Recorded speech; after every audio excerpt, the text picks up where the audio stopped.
हरे कृष्ण.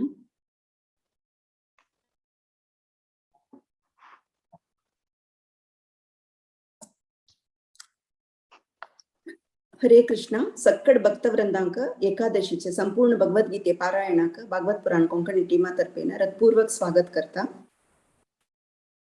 आता मी गुरुवंदन कोरनु मालगडेला आशीर्वाद घेऊन मंगळाचरण सांगून आयज सेशन आमी स्टार्ट करूया. ओम अज्ञानतिमिरान्धस्य ज्ञानाञ्जनशलाकय चक्षुरुन्मीलितं येन तस्मै श्री गुरुवे नमः. श्री चैतन्य मनोभीष्टं स्थापितं येन भूतले स्वयं रूप कदा मह्यं ददाति स्वपदान्तिकं. वन्देऽहं श्रीगुरु श्रीयुतपदकमलं श्रीगुरु वैष्णवांश्च.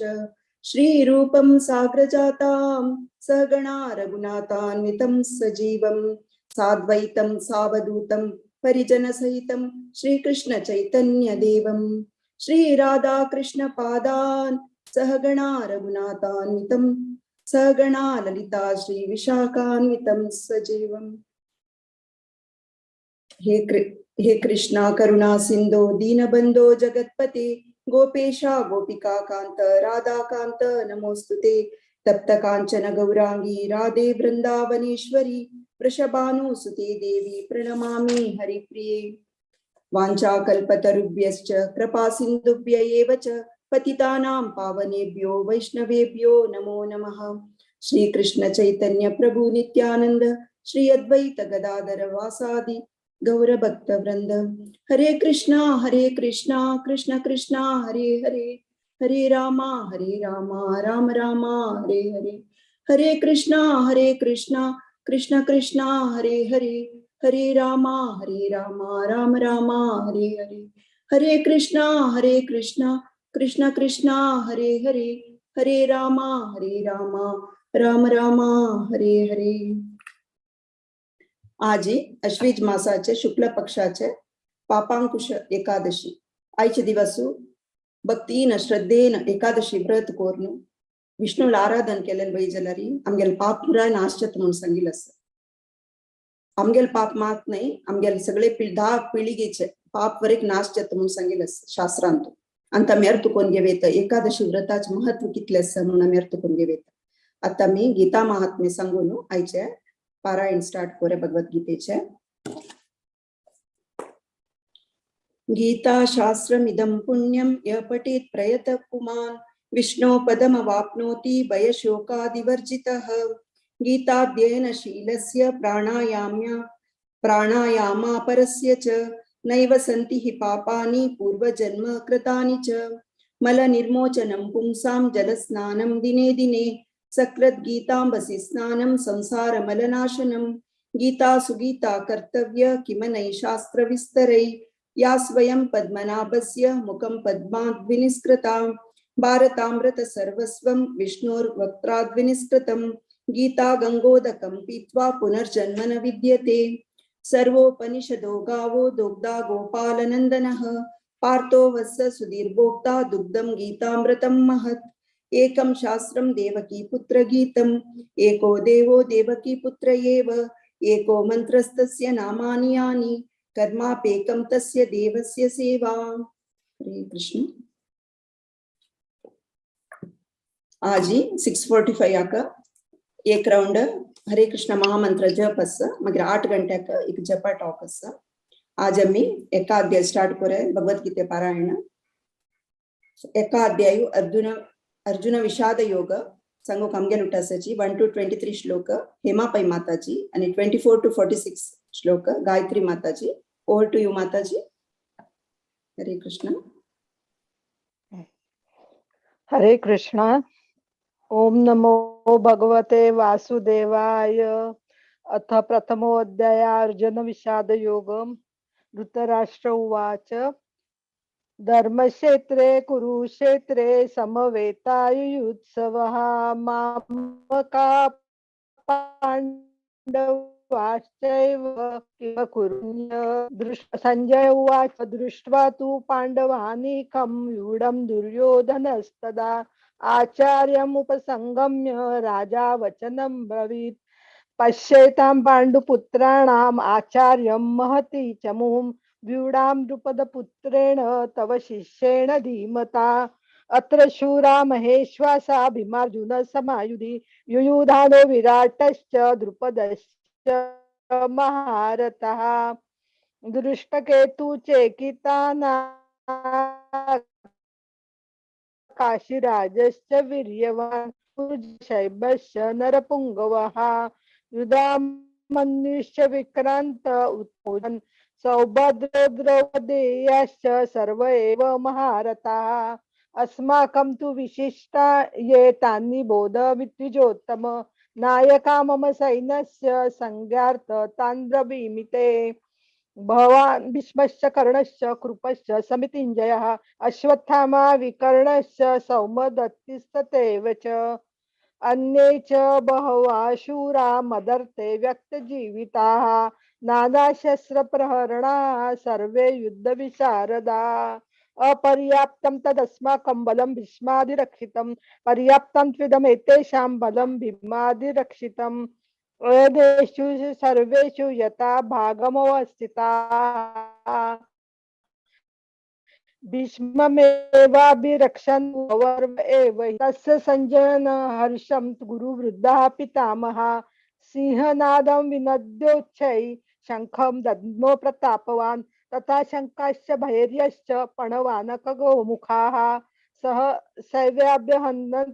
हन्यन्त स शब्दं स्तु मुलोऽभवत् तथा श्वेते हये युक्ते महति सन्दने स्थितो माधवः पाण्डवश्चैव दिव्यो शङ्खो प्रदध्मतुः पाञ्चजन्यं ऋषिकेशो देवदत्तं धनञ्जयः पौण्ड्रं दद्मो महाशङ्खं भीमकर्मा वृकोदरः अनन्तविजयं राजा कुन्तीपुत्रो युधिष्ठिरः नकुलः सहदेवश्च सुघोषो मणिपुष्पकौ काश्यश्च परमेश्वासः शिखण्डी च महारथः दृष्टद्युम्नो विराटश्च सात्यकीश्च पराजितः द्रुपदो द्रौपदेयाश्च सर्वशः पृथ्वीपते सौभद्रश्च महाबाहुः शङ्खात् दद्मुः पृथक् पृथक् सघोषो धातराष्ट्राणां हृदयानि वदारयत्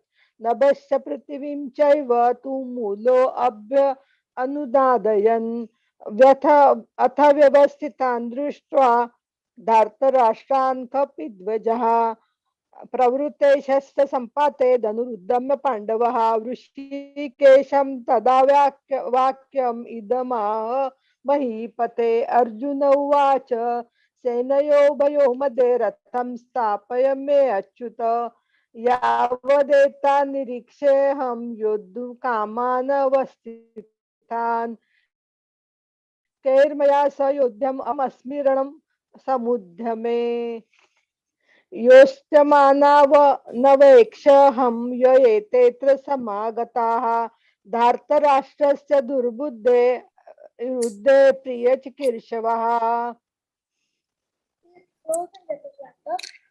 संजय उवाच एवं मुक्तो ऋषिकेशो गुडाकेशेन भारत सेनयोरुभयोर्मध्ये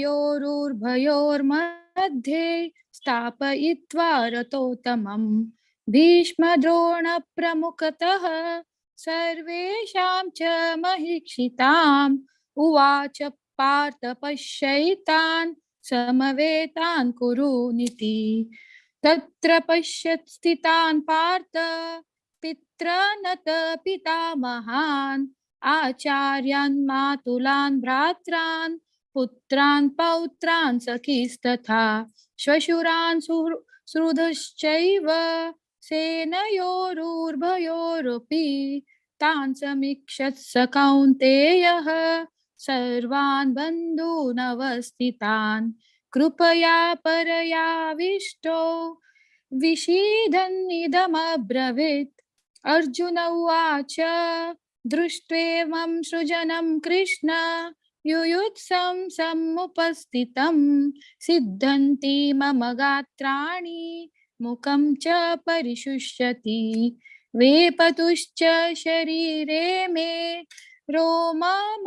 हर्षश्च जायते गाण्डीवं स्रंसते हस्तात् त्वक्चैव परिदह्यते न च शक्नोम्यवस्थातुं भ्रमतीव च मे मनः निम्मितानि च पश्यामि विपरीतानि केशव न च श्रेयोनुपश्यामि हत्वा स्वजनमाहवे न काङ्क्षे विजयं कृष्ण न च राज्यं सुखानि च किं नो राजेन गोविन्द किं भोगैः जीवितेन वा येषाम् अर्थे काङ्क्षितं नो राजं भोगाः सुखानि च तयिमेव वस्थिता युद्धे प्राणां त्यक्तान् धनानि च आचार्य पितरः पुत्राः तथैव च पितामहा मातुलाः श्वशूराः पौत्राः शालाः सम्बन्धिनस्तथा एतान् हन्तुमिच्छामि नतोऽपि मधुसूदन अपि त्रैलोक्यराजस्य हेतोः किं नु महि कृते निहत्य दार्तराष्ट्रानः का प्रीतिः जनार्दनः पापम् एवाश्रये तस्मान् हत्वैतान् आततायिनीह तस्मान्नार्हा वयं हन्तुं दार्तराष्ट्रान् स्वबान्धवान् स्वजनं हि कथं हत्वा सुखिनः स्याम माधव यद्यापेतेन पश्यन्ति लोभोपहतचेतसः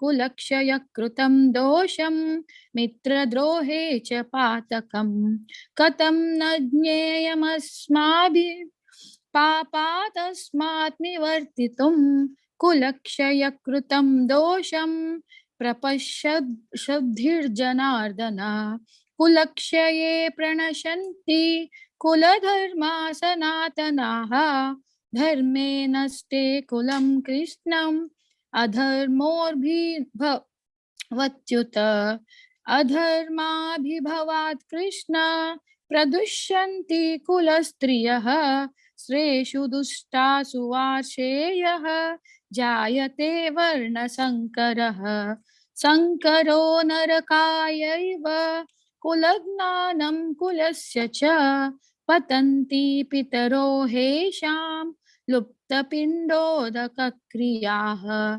दोषैरैतिः कुलज्ञानं वर्णसङ्करकारकैः उत्साद्यन्त जातिधर्माः कुलधर्माश्च शाश्वताः उत्सन्न कुलधर्माणां मनुष्याणां जनार्दना नरके नियतं वासो भवतीत्य अनुशुश्रुतम् अहो बत महत् पापं कर्तुं व्यवस्थिता वयं यद्राज्ञ सुखलोभेन हन्तुं स्वजनमुद्यताः यदि मा अप्रतिकारम् अशस्त्रं शस्त्रपाणयः दार्तराष्ट्रारणे हुन्युः तन्मे क्षेमतरं भवेत् संजय उवाच एवं उक्तार्जुनः संख्ये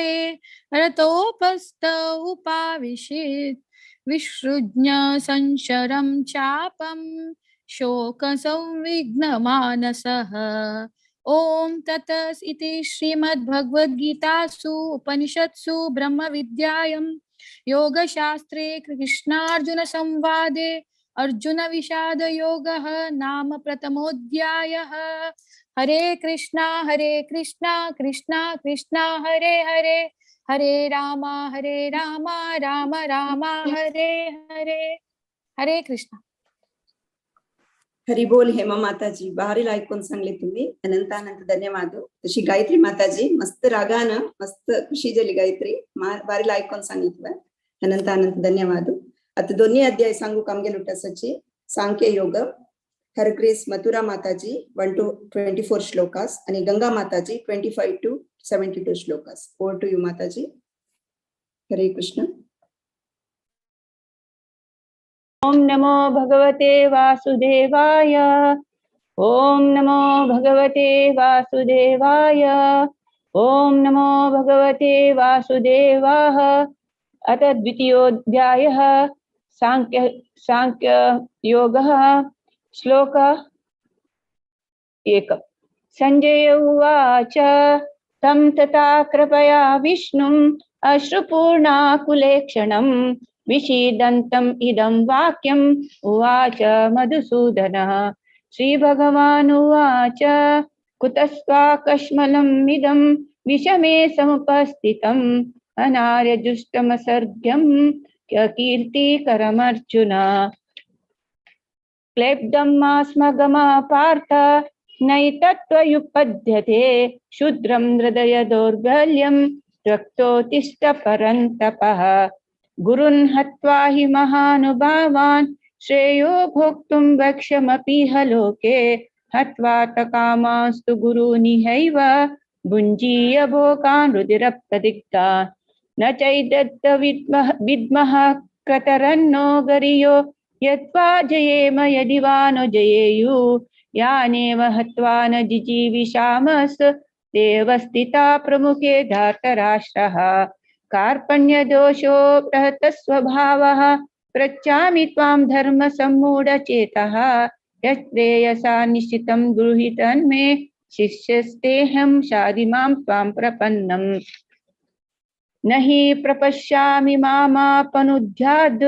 यच्छोकमुच्चोषणमिन्द्रियाणाम् अवाप्य भूमावसपत्नमृतं राज्यं सुराणमपि चाधिपत्यम् संजय उवाच एवमुक्ता ऋषिकेशं गुडाकेश परन्तपः न योऽस्य इति गोविन्दम् उक्त्वा तूष्णीं बभूव मे तमोवाच ऋषिकेशः प्रसन्निव भारत सेनयोरुभयोर्मध्ये विषिदन्तमिव चः श्रीभगवानुवाच अशोच्यानन्वशोचस्त्वं प्रज्ञावादं च भाषसे गतसूनागतासुंश नानुशोचन्ति पंडिता न त्वेवाहं जातु नासं न त्वं नेमे जनाधिपः न चैव न भविष्यामः सर्वे वयमतः परम् देहिनोऽस्मिन् यथा देहे कौमारं यौवनं जरा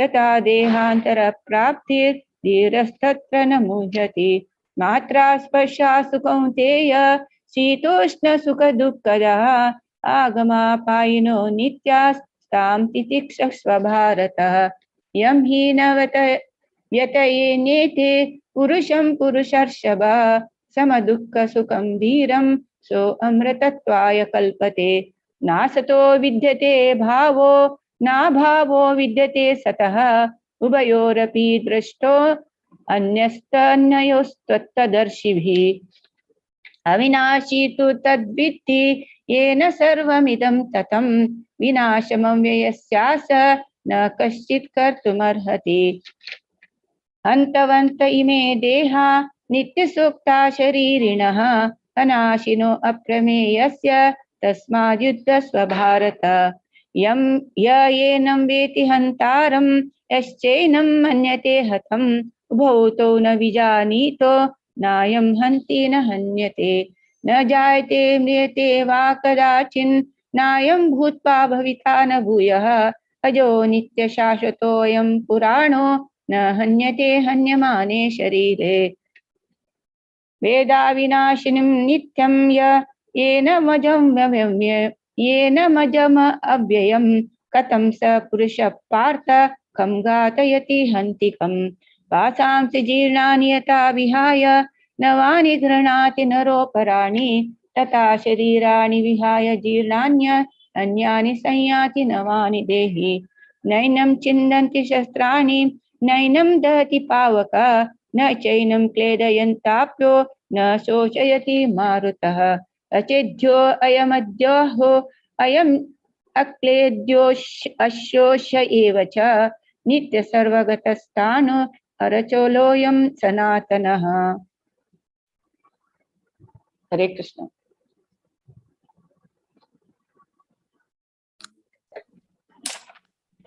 अव्यक्तोऽयम् अचिन्त्योऽयम् अविकार्योऽयमुच्यते तस्मादेवं विदित्वैनं नानुशोचितुमर्हसि।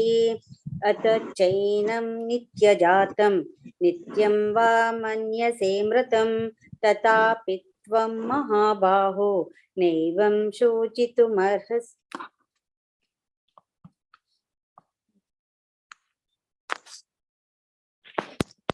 ऐकत्व वै गंगा का ऐकता कंटिन्यू कर. कंटिन्यू करू की 24 अजून वाजू का? वै कंटिन्यू कर ऐकत अशी. अत चैनं नित्यजातं नित्यं वा मन्यसे मृतं तथापि त्वं महाबाहो नैवं शोचितुमर्हसि। जात्यस्य हि ध्रुवो मृत्युर्ध्रुवं जन्म मृतस्य च तस्मादपरिहार्येऽर्थ न त्वं शोचितुमर्हसि।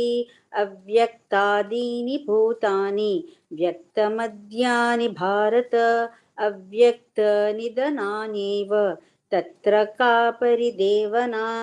आश्चर्यवत् पश्यति कश्चिदेनम् आश्चर्यवद्वदति तथैव चान्यः आश्चर्यवच्चैनम् अन्यः शृणोति श्रुत्वाप्येनं वेद न चैव कश्चित्। देहि नित्यम् अवध्योऽयं देहे सर्वस्य भारत तस्मात् सर्वाणि भूतानि न त्वं शोचितुमर्हसि। स्वधर्मम् अपि चावेक्ष न विकम्पितुमर्हसि। धर्म्यादियुद्धश्रेयोऽन्यत् क्षत्रियस्य न विद्यते यदृच्छया चोपपन्नं स्वर्गद्वारम् अपावृतं सुखिनः क्षत्रिया पार्थ लभन्ते युद्धमीदृशम्। अथ चेत्त्वमिमं धर्म्यं संग्रामं न करिष्यसि ततः स्वधर्मं कीर्तिं च हित्वा पापम् अवाप्स्यसि। अकीर्तिं चापि भूतानि कथयिष्यन्ति ते व्ययां सम्भावितस्य चाकीर्तिर्मरणादतिरिच्यते। भयाद्रणादु परतं मंस्यन्ते त्वां महारथाः येषां च त्वं बहुमतो भूत्वा यास्यसि लाघवम्। अवाच्यवादांश्च बहून् वदिष्यन्ति तवाहिताः निन्दन्तस्तव सामर्थ्यं ततो दुःखतरं नु किं। हतो वा प्राप्स्यसि स्वर्गं जित्वा वा भोक्ष्यसे महीं तस्मा उत्तिष्ठ कौन्तेय युद्धाय कृतनिश्चयः। सुखदुःखे समे कृत्वा लाभालाभौ जयाजयौ ततो युद्धाय युज्यस्व नैवं पापम् अवाप्स्यसि। एषा ते विहिता साङ्ख्ये बुद्धिर्योगे त्विमां शृणु। बुद्ध्या युक्तो यया पार्थ कर्मबन्धं प्रहास्यसि। नेहाभिक्रमनाशोऽस्ति प्रत्यवायो न विद्यते स्वल्पमप्यस्य धर्मस्य त्रायते महतो भयात्। व्यवसायात्मिका बुद्धिर् एकेह कुरु नन्दन बहुशाखाय नन्ताश्च बुद्धयो व्यवसायिनां यामिमां पुष्पितां वाचं प्रवदन्त्य विपश्चितः वेदवादरता पार्थ नान्यदस्तीति वादिनः। कामात्मनः स्वर्गपरा जन्मकर्म फलप्रदां क्रियाविशेषबहुलां भोगैश्वर्यगतिं प्रति। भोगैश्वर्यप्रसक्तानां तया परतचेतसां व्यवसायात्मिका बुद्धि समाधौ न विधीयते। त्रैगुण्यविषया वेदा निस्त्रैगुण्यो भवार्जुन निर्द्वन्द्वो नित्यसत्त्वस्थो निर्योगक्षेम आत्मवान् यावानर्थ उदपाने सर्वत्र सम्प्लुतोदके तावान् सर्वेषु वेदेषु ब्राह्मणस्य विजानतः कर्मणेवाधिकारस्ते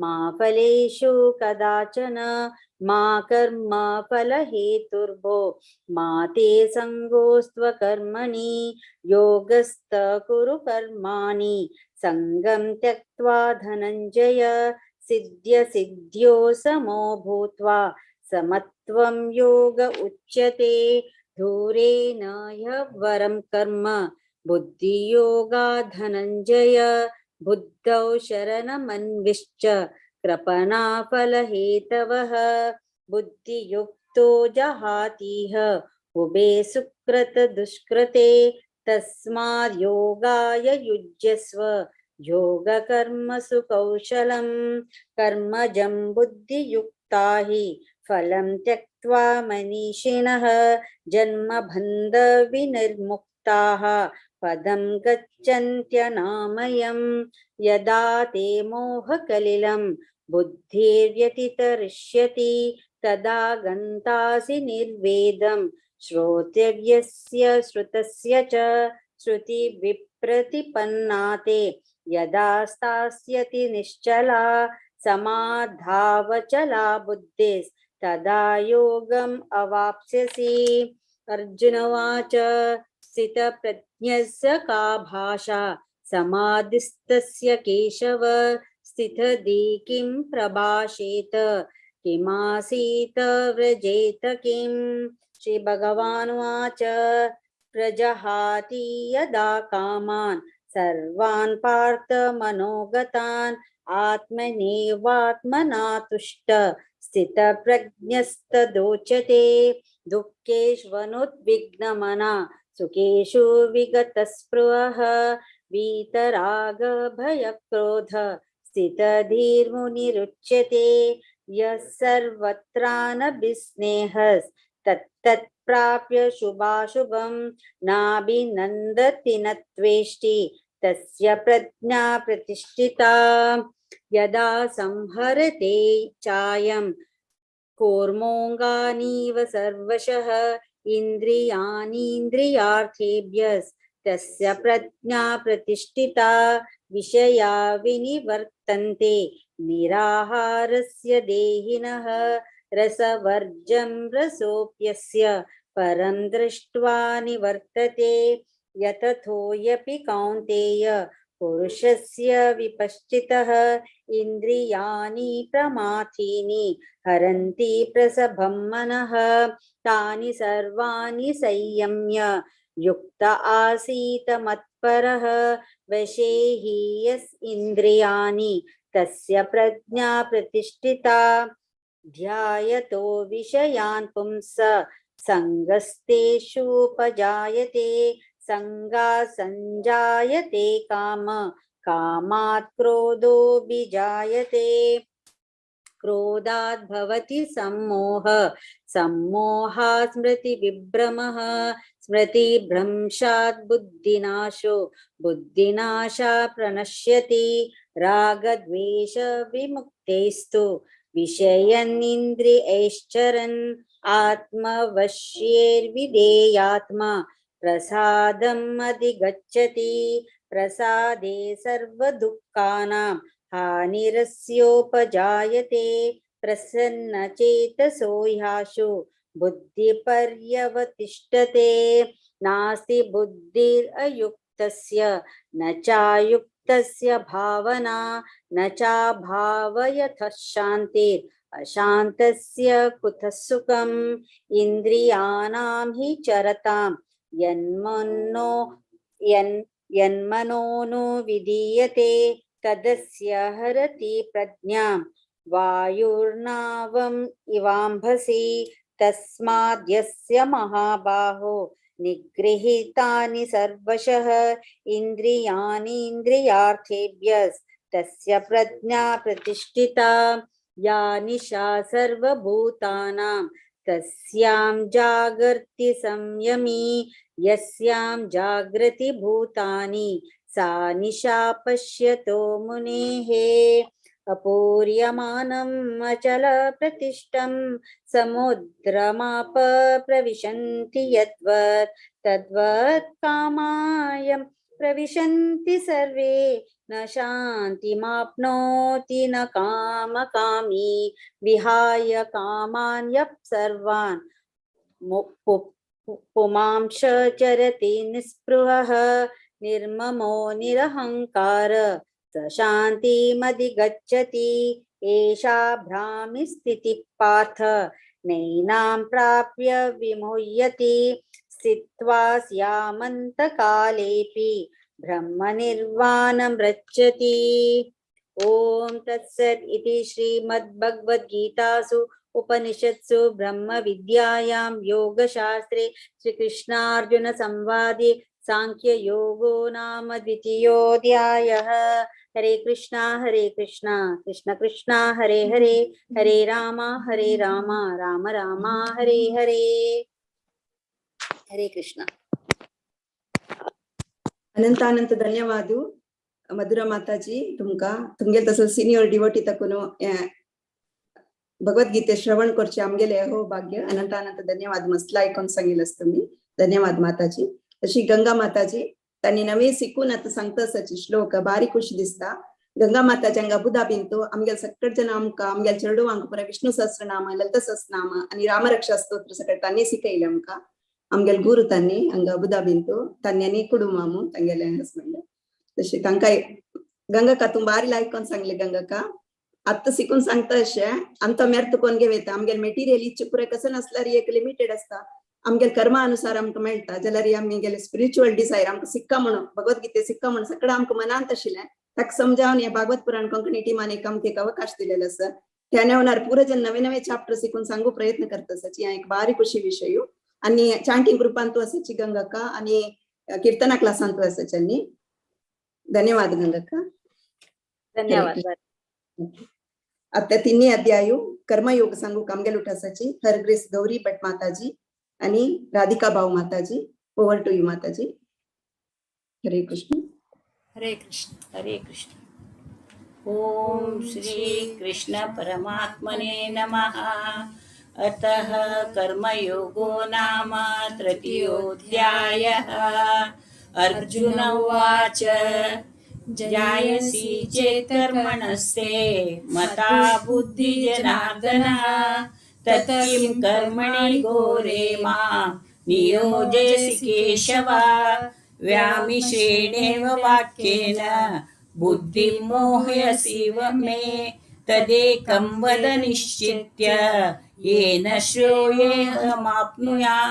श्रीभगवानुवाच लोकेऽस्मिन् द्विविधा निष्ठा पुरा प्रोक्तं मया नघ ज्ञानयोगेन साङ्ख्यानां कर्मयोगेन योगिना न कर्मणामनारम्भा नैष्कर्म्यं पुरुषोऽश्नुते न च सन्न्यस्यनादेव सिद्धिं समधिगच्छति न हि कश्चित् क्षणमपि जातु तिष्ठत् कर्म कार्यते ह्यवस कर्म सर्वप्रकृतिजैर्गुणे कर्मेन्द्रियाणि संयम्य य अस्ते मनसा स्मरन् इन्द्रियार्थान् विमूढात्मा मिथ्याचारस उच्यते।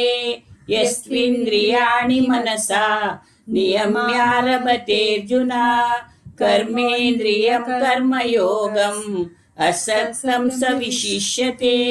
नियतं कुरु कर्म त्वं कर्मजायो ह्यकर्मणः शरीरयत्रापि च ते न प्रसिद्धेद कर्मणः। यज्ञार्थात् कर्मणो नत्र लोकोऽयं कर्म बन्धनः तदर्थ कर्म कौन्तेय मुक्तसंगः समाचर। यः यज्ञा प्रजा सृष्टा पुरोवाच प्रजापति अनेन प्रविविष्यध्वम् एष ओस्तिष्ठ कामधो देवान् भावयतानेन ते देवा भावयन्तु वः परस्परं भावयन्तः श्रेयपरमवाप्स्यतः इष्ट्वा भोगायो देवा दास्यन्ते यज्ञभावितः त्रैद्रत्यानप्रदायेभ्यो यो भुङ्क्ते स्तेन एव स यज्ञशिष्टाशिनः सन्तो मुच्यन्ते सर्वकिल्बिषै भुञ्जन्ते त्वगं पापा ये पच्यन्त्यात्मकारणात् अन्नात् भवन्ति भूतानि पर्जन्यादन्न संभवः यज्ञात् भवति पर्जन्यो यज्ञकर्म समुद्भवः कर्म ब्रह्मोद्भवं विद्धि ब्रह्माक्षर समुद्भवं तस्मात् सर्वगतं ब्रह्म नित्यं यज्ञे प्रतिष्ठितम् एवं प्रवर्तितं चक्रं नानुवर्तयति हया अघायुरिन्द्रियारामो मोघं पार्थ स जीवति यस्यात्मरतिरेव स्यात् आत्मतृप्तस्य मानवः आत्मानेव च सन्तुष्टः तस्य कार्यं न विद्यते नैव तस्य कृतेनार्थो नाकृते नेह कश्चन न चास्य सर्वभूतेषु कश्चिदर्थव्यप्राशयः तस्मादसक्त सततं कार्यं कर्म समाचर आसक्तो ह्याचरन् कर्म परमाप्नोति पुरुषः कर्मणैव हि संसिद्धिम् अस्तिता जनकादयः लोकसङ्ग्रममेवापि सम्पश्यन् कर्तुमर्हसि यद्यदाचरति श्रेष्ठ तत्तदेवेतरो जनः स यत् प्रमाणं कुरुते लोकस्तदनुवर्तते न मे पार्थास्ति कर्तव्यं त्रिषु लोकेषु किञ्चन नानाव्याप्तमवाप्तव्यं वर्त एव च कर्मणि यदि अहं न वर्तेयं जातु कर्मण्यतन्द्रितः मम वर्त्मानुवर्तन्ते मनुष्या पार्थ सर्वशः उषिदेयुरिमे लोका न कुर्या कर्म चेदहं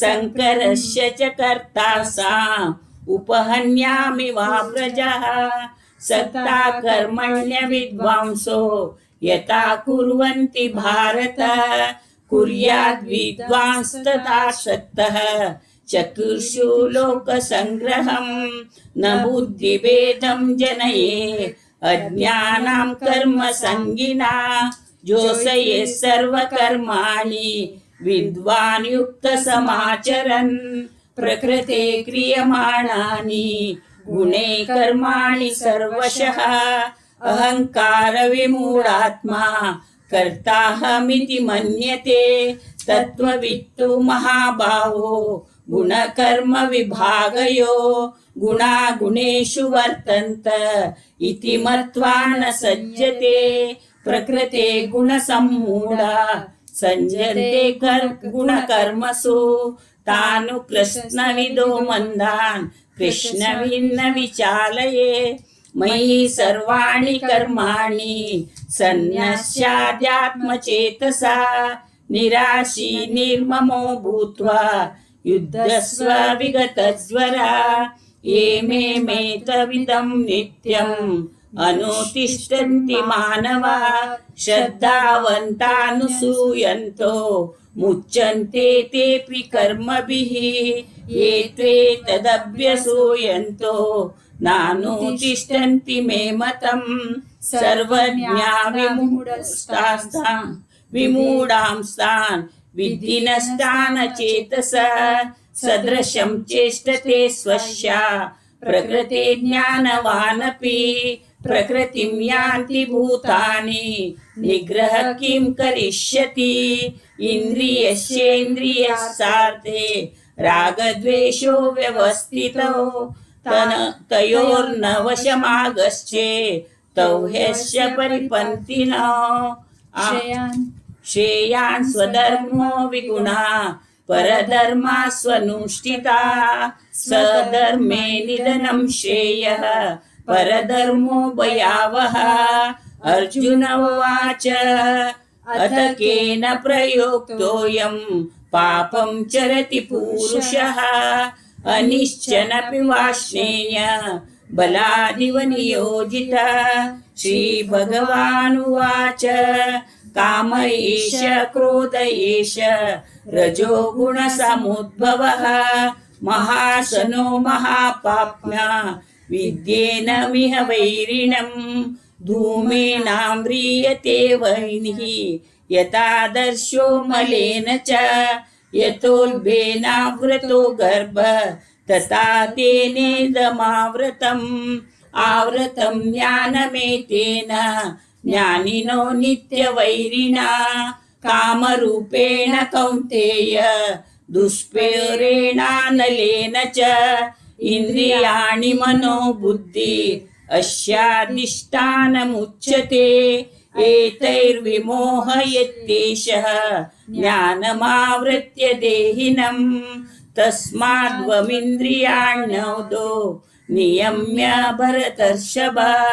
पाप्मनं प्रजह्येनं ज्ञानविज्ञाननाशनम् इन्द्रियाणि पराण्याहुः इन्द्रियेभ्यः परं मनः मनसस्तु परा बुद्धिः यो बुद्धे परस्तस्तु सः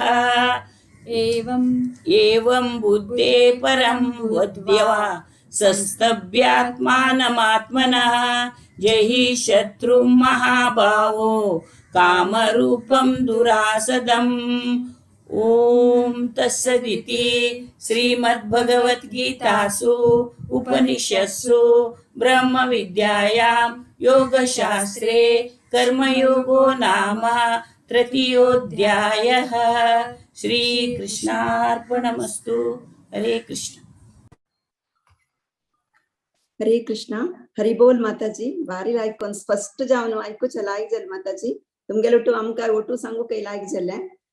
तुमगेले तसले सिनियर मलगड्याल तकून ऐकूच बारी आमगेले खुशी जाली माताजी. हरि बोल. राधिका भाऊ माताजी तांगेले वॉइस केन्नाय लायक आसा आनी आमगेले त्यांनी कीर्तना क्लासाचे गुरुय बाई मस्त लायक जाली माताजी. हरि बोल माताजी. प्रभुजी आम्ही नेक्स्ट चॅन्टिंग करची की नेक्स्ट अध्याय प्रभुजी?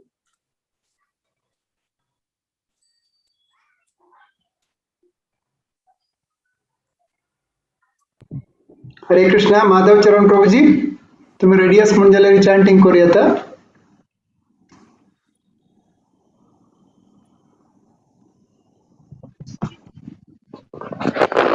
हाँ ओके प्रभुजी.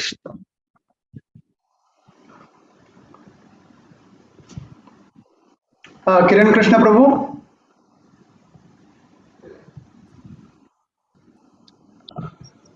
माधव चरण प्रभू तुमकां सांगून दिवयात कसं कोरका कशें कोरका. हाँ हाँ. हरे कृष्णा. हे ग्रुपान तू फर्स्ट टाइम कोणी चॅन्टिंग करतले आसात का? ऑलमोस्ट ऑल ಒಟ್ಟು लोक करतलेच चॅन्टिंग करतलेच.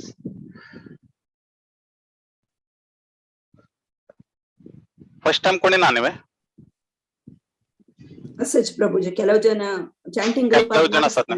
ವೈ असच हा, ಕೆಲವು हा. ಜನ ಚಾಂಟಿंग करनातील असतात. होय होय. आता कोणी केलं नसेल कर नसेल असल्यारी आजचे दिवस बरोवची एकादशी दिवस असा आणि आमगेल भाग्य की आम्ही प्रति एकादशीक 18 अध्याय ऐकत असायची आणि सांगितलंस की नॉर्मल दिवसांत आम्ही भगवद्गीता ऐकूची आणि पर्व काल मारी तसं एक फेस्टिवल असताना देवान लील केले दिवस आणि एकादशी दिवस आम्ही भगवद्गीतेचे पठण ऐकताचे ताजे 1000 आणि मल्टिपल जात म्हणून सांगितलं असा तसं हे असं आणि आमगेल भाग्य की आम्ही प्रति एकादशीक ताजे लाभ घेता असायची. आज आम्ही जपा बद्दल बघूया पळूया कशी आम्ही जप करचे म्हणून.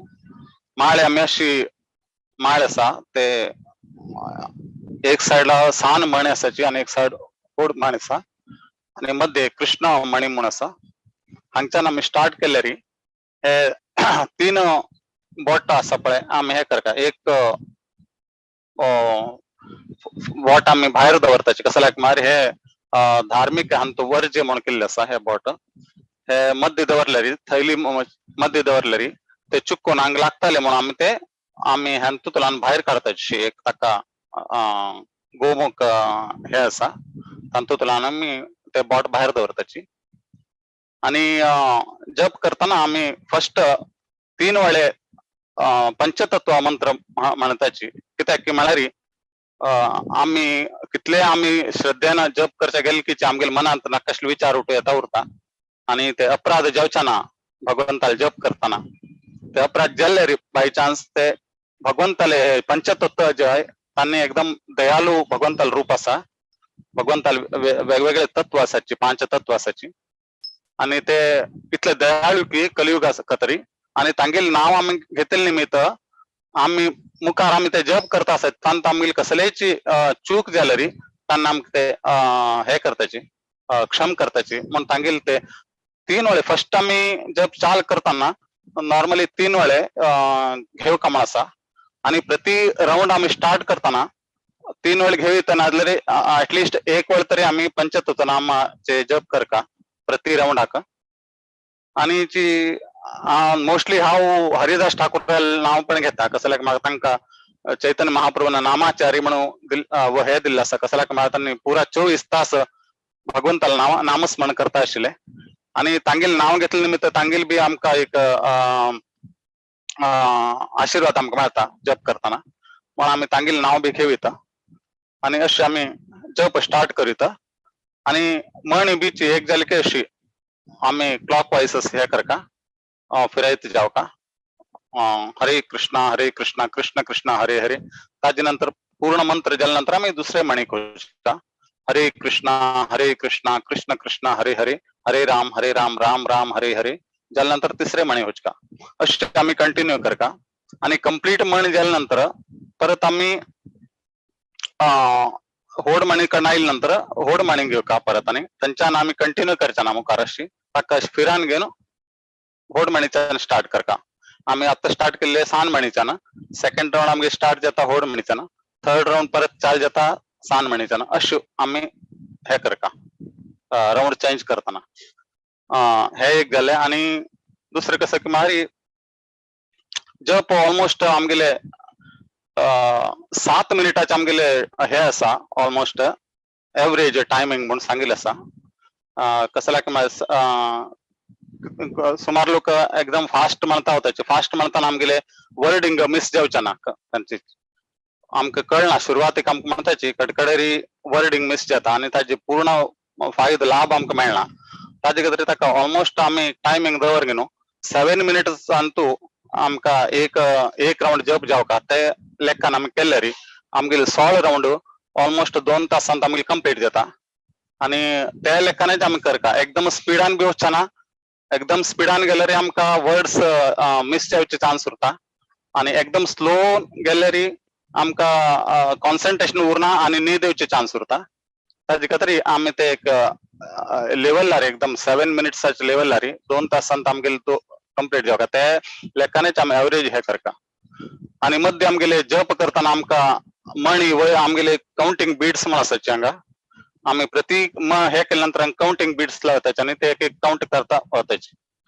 केन्ना केन्ना आमकां दिसता की आमगेले एक काउंट केले की ना हांवें एक राउंड जाले की ना आमगेलो अशें आमी विचार केल्यार तेन्ना आमकां कळटा की आमगेले जपा वयर आमगेले कॉन्सन्ट्रेशन ना म्हणून आमकां कळटा आणि ते आमी अंदाजेर करचे ना जाल्ले उरताले म्हगेले म्हणून आमी ते मणी वयर जावं सकला करचे ना काउंटिंगांत घेवचे ना आणि आमी वापस चाल करता आमगेले जप कसल्याक मारी ते जपांत आमगेले कॉन्सन्ट्रेशन नाशिल्ले आमी जप करता आशिल्ले पण म्हाका गुतना हो राउंड जाल्ले की ना ताजे अर्थ कसो की मारी म्हगेले कॉन्सन्ट्रेशन नाशिल्ले ते जपांत म्हणून त्या जप सोडून घेवन आमी दुसरे जप करता आणि ताजेन बाय चान्स तुमगेली जाल्ली आसली तिकीची तुमकां एडिशनल बेनिफीट ताजी मेळटालीची पण आमी बाय चान्स नाही जाल्ले असल्यार तुमगेले त्या दिसाचे एक राउंड कमी जावचे चान्स उरता ताजे खातीर तुमी ते राउंड सोडून दुसरो राउंड हे करता आता आमी जप स्टार्ट करूया आणि कोणाले कसले प्रश्न असल्यार सांगायचे जप स्टार्ट करता पहिले कसं ना तुमकां हे असल्यार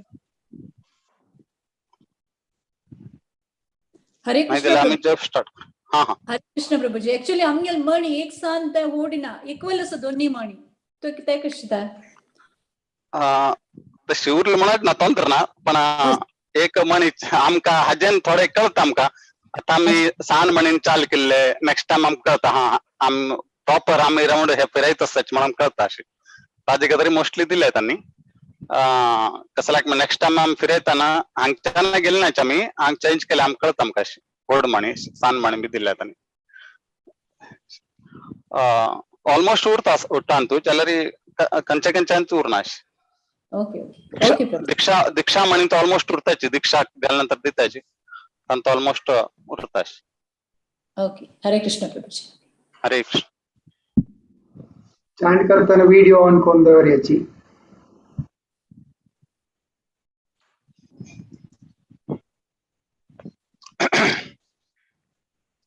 हरे कृष्णा कृष्ण नमो नमो ओम विष्णुपादाय कृष्ण पृष्ठाय भूतले श्रीमते भक्ति वेदांत स्वामिनि नाम नमस्ते सरस्वती देवी गौरवाणी प्रचारिणी निर्विशेष शून्यत्वासादि. जय श्री कृष्ण चैतन्य प्रभु नित्यानंद श्री अद्वैत गदाधर शिवासादि गौर भक्तवृंद. जय श्री कृष्ण चैतन्य प्रभु नित्यानंद श्री अद्वैत गदाधर शिवासादि गौर भक्तवृंद.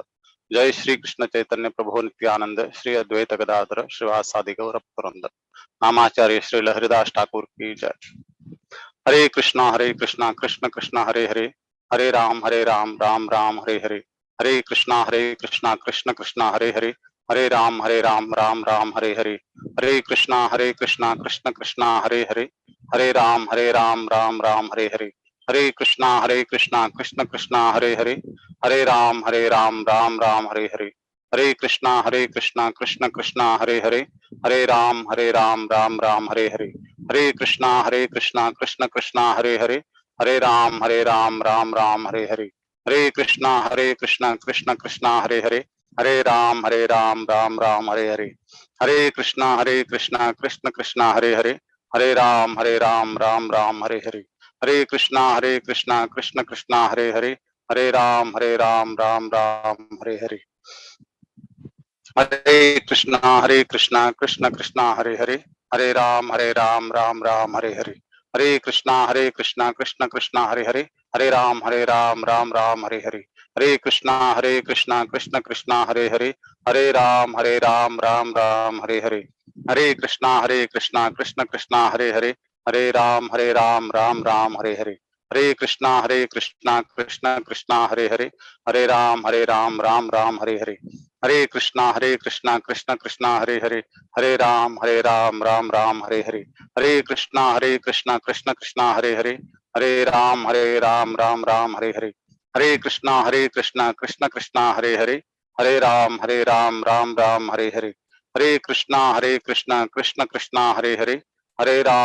राम राम हरे हरे. हरे कृष्णा कृष्ण कृष्ण हरे हरे हरे राम राम राम हरे हरे. हरे कृष्णा कृष्ण कृष्ण हरे हरे हरे राम राम राम हरे हरे. हरे कृष्णा कृष्ण कृष्ण हरे हरे हरे राम राम राम हरे हरे. हरे कृष्णा कृष्ण कृष्ण हरे हरे हरे राम राम राम हरे हरे. हरे कृष्णा कृष्ण कृष्ण हरे हरे हरे राम राम राम हरे हरे.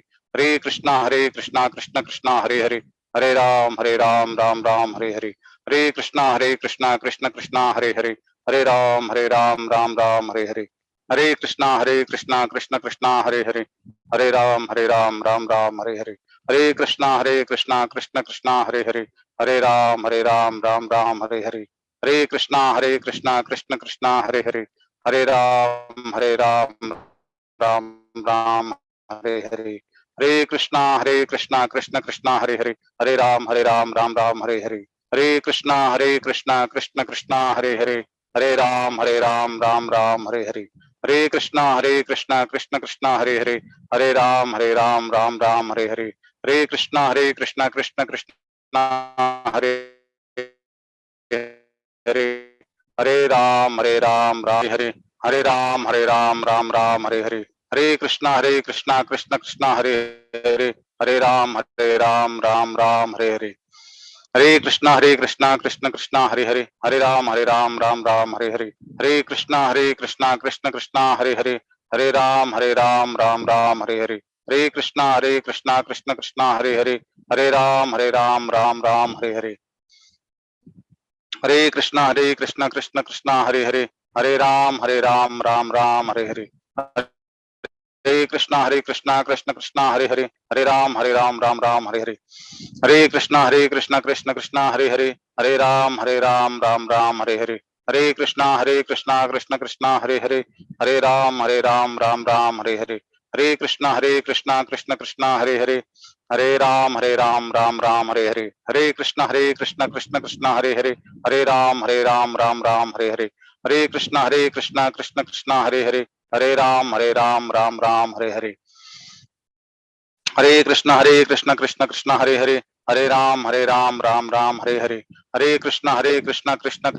हरे, हरे राम राम राम हरे हरे, हरे कृष्ण कृष्ण कृष्णा हरे हरे, हरे राम राम राम हरे हरे, हरे कृष्ण कृष्ण कृष्णा हरे हरे, हरे राम राम राम हरे हरे, हरे कृष्ण कृष्ण कृष्णा हरे हरे, हरे राम राम राम हरे हरे, हरे कृष्ण कृष्ण कृष्णा हरे हरे, हरे राम राम राम हरे हरे, हरे कृष्णा कृष्ण कृष्णा हरे हरे, हरे राम राम राम हरे हरे, हरे कृष्णा कृष्ण कृष्णा हरे हरे, हरे राम राम राम हरे हरे, हरे कृष्णा कृष्ण कृष्णा हरे हरे, हरे राम राम राम हरे हरे, हरे कृष्णा कृष्ण कृष्णा हरे हरे, हरे राम राम राम हरे हरे, हरे कृष्णा कृष्ण कृष्णा हरे हरे, हरे राम राम राम हरे हरे, हरे कृष्ण कृष्ण हरे हरे, हरे राम राम राम हरे हरे, हरे कृष्ण कृष्ण कृष्ण हरे हरे, हरे राम राम राम हरे हरे, हरे कृष्ण कृष्ण कृष्णा हरे हरे, हरे राम राम राम हरे हरे, हरे कृष्ण कृष्ण कृष्णा हरे हरे, हरे राम राम राम हरे हरे, हरे कृष्ण कृष्ण कृष्णा हरे हरे,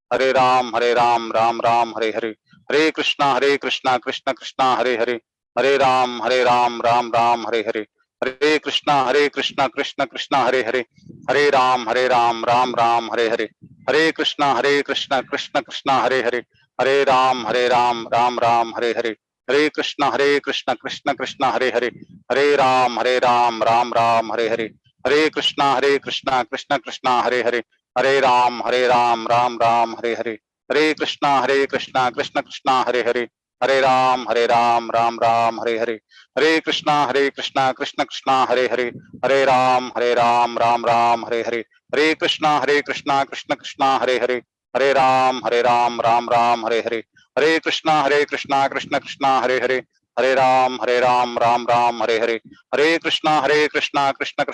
हरे, हरे राम राम राम हरे हरे, हरे कृष्ण कृष्ण कृष्णा हरे हरे, हरे राम राम राम हरे हरे, हरे कृष्ण कृष्ण कृष्णा हरे हरे, हरे राम राम राम हरे हरे, हरे कृष्ण कृष्ण कृष्णा हरे हरे, हरे राम राम राम हरे हरे, हरे कृष्ण कृष्ण कृष्णा हरे हरे, हरे राम राम राम हरे हरे, हरे कृष्ण कृष्ण कृष्णा हरे हरे, हरे राम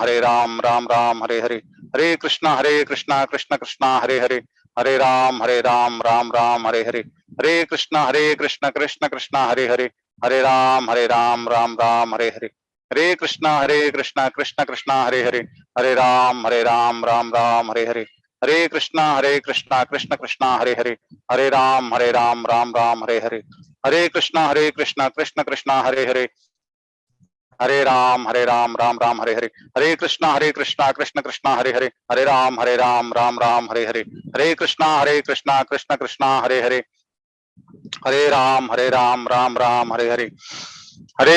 कृष्ण कृष्णा हरे हरे, हरे राम राम राम हरे हरे, हरे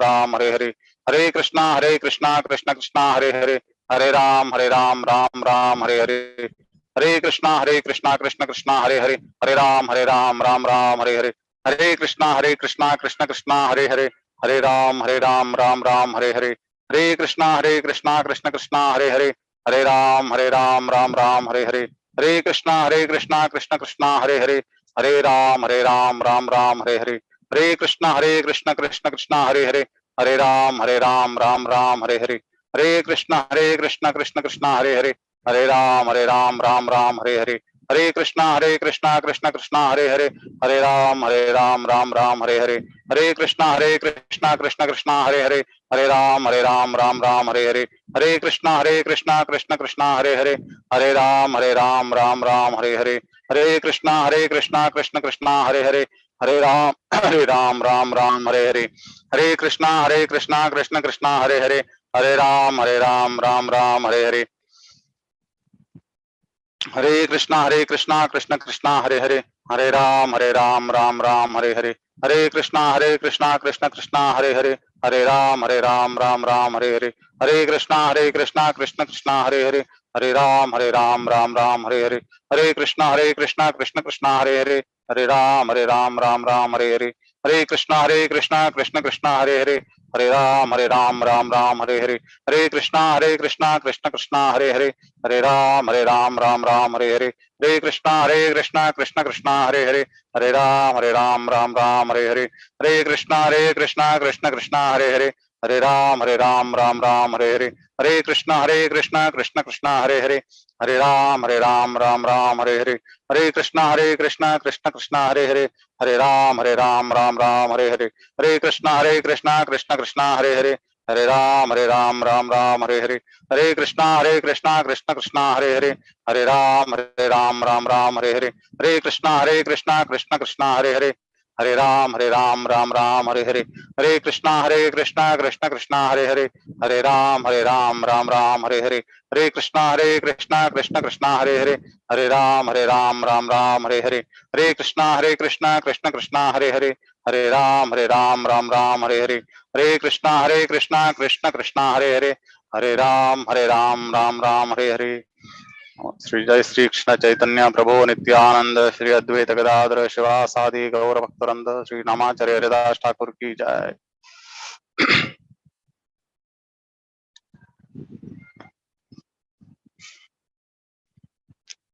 हरे कृष्णा.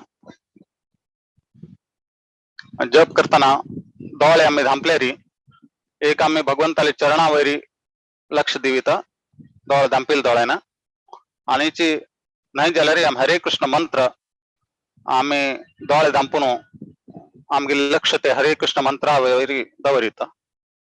अशें आमी दोळे धांपून ते मंत्र पळयत आसाचे आनी वाचत आसाचे. अशें केल्यार आमगेलें कॉन्सन्ट्रेशन आमकां दवरचें जाता. नाही जाल्यार आमकां दोळे धांपिल कारणान न्हीद येवचे चान्स उरता. ताजे खातीर दोळे धांपल्यार एक आमकां कॉन्सन्ट्रेशन देवाच्या चरणा वयर उरता, नाही जाल्यार हरे कृष्ण मंत्रा वयर उरता. नाही जाल्यार आमी दोळे सोण जाले की जप करिता. हरे कृष्ण.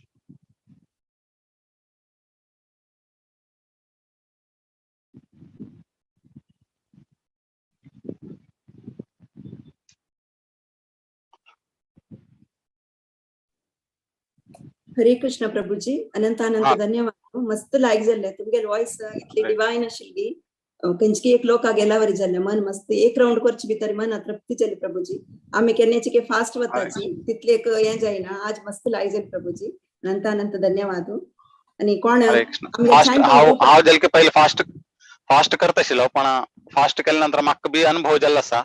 एक वर्ड आमगे स्लिप जावचे उरता.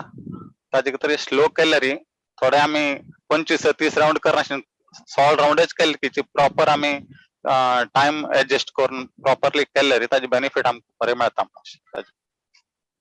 धन्यवाद प्रभूजी, अनंत अनंत धन्यवाद.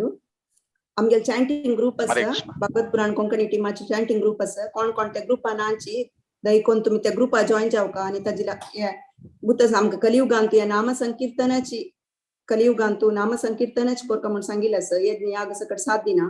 तशें देखून देवालय भक्ती मार्गा मुखार वचपा जाल्यार आमी नाम संकीर्तन मस्त अगत्य आसा. तशें देखून कोण कोण ग्रुपान आमची तांणी ग्रुपा जॉइन जावका म्हणून हांव निवेदन करता. आता आमी आमगेले भगवद्गीते पारायण मुखार सुरू. आमगेले 4 अध्याय ज्ञान योग सांगूक आमगेले उठासाची डॉक्टर कामाक्षी खिडी माताजी. माताजी, over to you. Hare Krishna. अथ चतुर्थोऽध्यायः श्रीभगवानुवाच इमं विवस्वते प्रोक्तवान् अहम् अव्ययम् विवस्वान् मनवे प्राह मनुरिक्ष्वाकवे ब्रवीत् एवं परम्परा प्राप्तं इमं राजर्षयो विदुः सकाले नेह महता योगो नस्ता परन्तप स एवायं मया ते अद्य योग प्रोक्त पुरातनः भक्तो असि मे सखा चेति रहस्यं ह्येतदुत्तमम् अर्जुन उवाच अपरं भवतो जन्म परं जन्म विवस्वतः कथम् एतत् विजानीयाम् त्वमादौ प्रोक्तवानिति श्रीभगवानुवाच बहूनि मे व्यतीतानि जन्मानि तव चार्जुन तन्यहं वेद सर्वाणि न त्वं वेत्त परन्तप अजोऽपि सन्नव्ययात्मा भूतानामीश्वरोऽपि सन् प्रकृतिं स्वाम् अधिष्ठाय सम्भवाम्यात्ममायया यदा यदा हि धर्मस्य ग्लानिर्भवति भारत अभ्युत्थानमधर्मस्य तदात्मानं सृजाम्यहम् परित्राणाय साधूनां विनाशाय च दुष्कृतां धर्म संस्थापनार्थाय सम्भवामि युगे युगे जन्म कर्म च मे दिव्यम् एवं यो वेत्ति तत्त्वतः त्यक्त्वा देहं पुनर्जन्म नयति मामेति सोऽर्जुन वीतरागभयक्रोधा मन्मया माम् उपाश्रिताः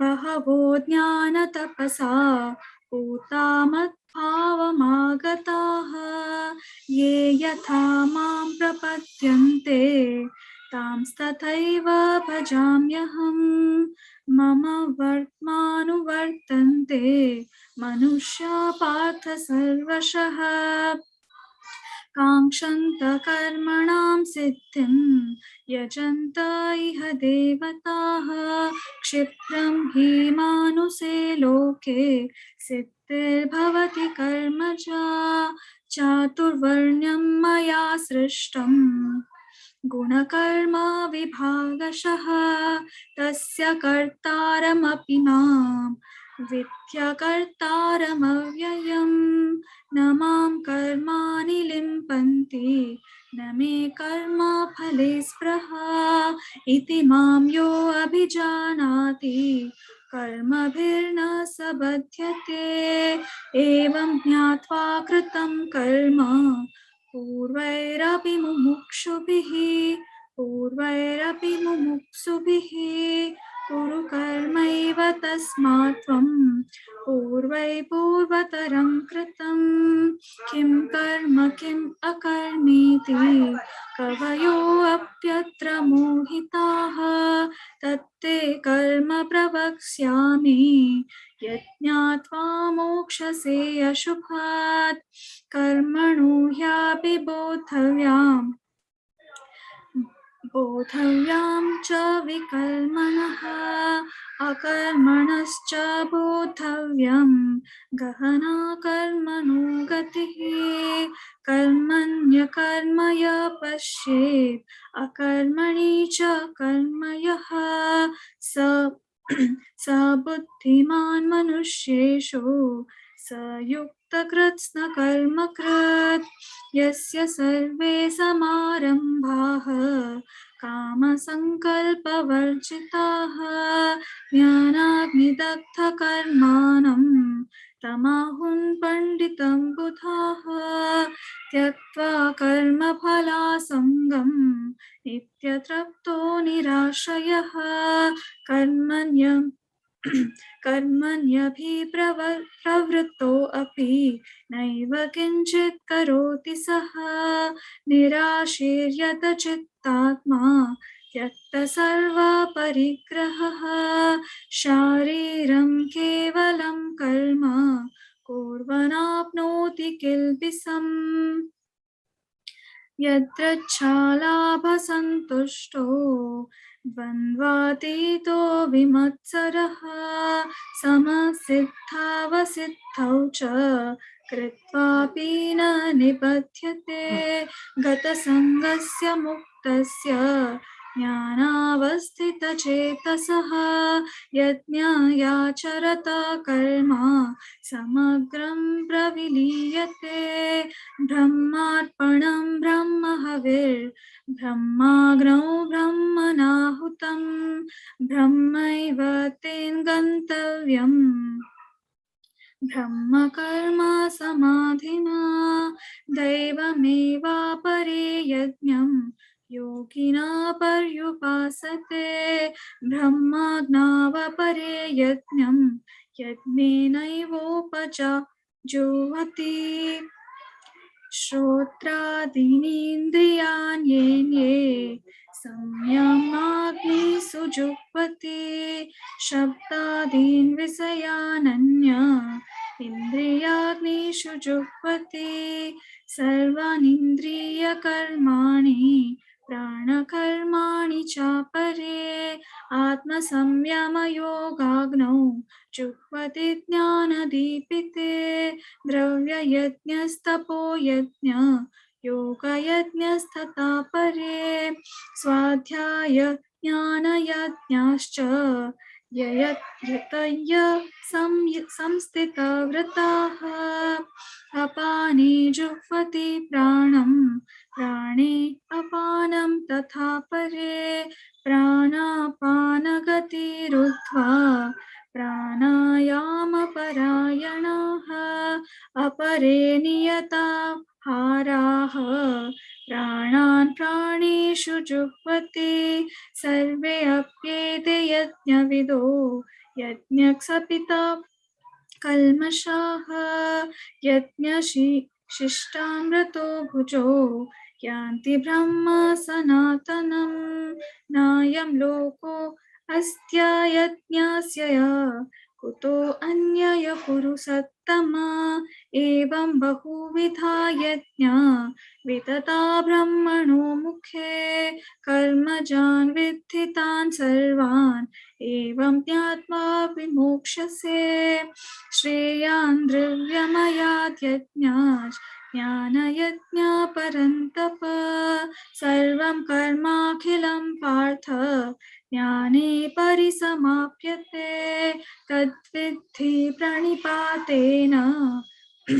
परिप्रश्नेन सेवया उपदेक्ष्यन्ति ते ज्ञानं ज्ञानिनस्तत्त्वदर्शिनः यज्ञात्वा न पुनर्मोहम् एवं यास्यसि पाण्डव येन भूतान्यशेषानि द्रक्ष्यस्यात्मन्यथो मयि अपि चेत् असि पापेभ्यः सर्वेभ्यः पापकृत्तमः सर्वं ज्ञानप्लवेनैव वृजिनं सन्तरिष्यसि यथैधांसि समिद्धो अग्निर्भस्मस्यात् कुरुतेऽर्जुन ज्ञानाग्नि सर्वकर्माणि भस्मसात् कुरुते तथा न हि ज्ञानेन सदृशं पवित्रम् इह विद्यते तत्स्वयं योगसंसिद्धः कालेनात्मनि विन्दति श्रद्धावान् लभते ज्ञानं तत्पर संयतेन्द्रियः ज्ञानं लब्ध्वा परां शान्तिम् अचिरेणाधिगच्छति अज्ञश्च श्रद्धधानश्च संशयात्मा विनश्यति नायं लोको अस्ति न परो न सुखं संशयात्मनः योगसन्न्यस्तकर्माणं ज्ञानसञ्चिन्न संशयम् आत्मवन्तं न कर्माणि निबध्नति धनञ्जय तस्मादज्ञानसम्भूतं ऋतस्थं ज्ञानासीनात्मनः चित्वैनं संशयं योगम् उत्तिष्ठोत्तिष्ठ भारत।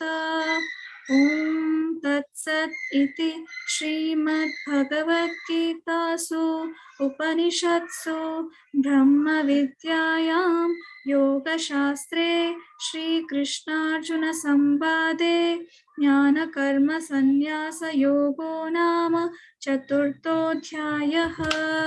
हरे कृष्णा कृष्ण कृष्ण हरे हरे, हरे राम राम राम हरे हरे। हरे कृष्ण.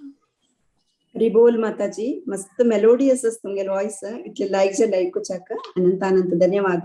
तुमगे चरडाक आम्ही मिस केल्याजी तुमगे टू वयसून केन्ने सांगता चरडू अनंत धन्यवाद माताजी. आता 5 अध्याय कर्म संन्यास योग सांगू आमगे शिल्पा शणै माताजी आसची. Shilpa, over to you. Hare Krishna. अथ पंचमोऽध्यायः. अर्जुन उवाच सन्न्यासं कर्मणा कृष्ण पुनर्योगं च संससि यच्छ्रेय एतयोरेकं तन्मे ब्रूहि सुनिश्चितम्.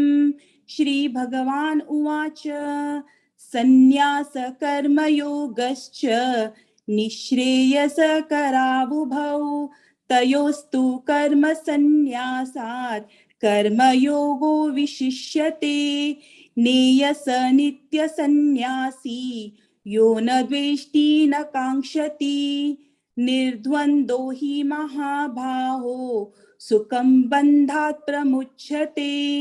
सांख्ययोगौ पृथक् बालः प्रवदन्ति न पंडितः एकमप्यास्थितः सम्यक् उभयोर्विन्दते फलम्.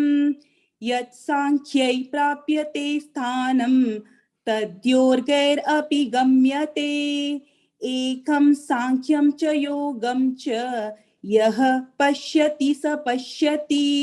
सन्न्यासस्तु महाबाहो दुःखमाप्तुमयोगतः योगयुक्तो मुनिर्ब्रह्म न चिरेणाधिगच्छति.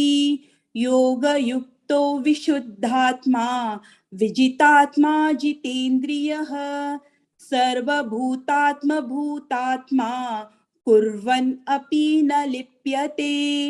नैव किञ्चित् करोमीति युक्तो मन्येत तत्त्ववेत्.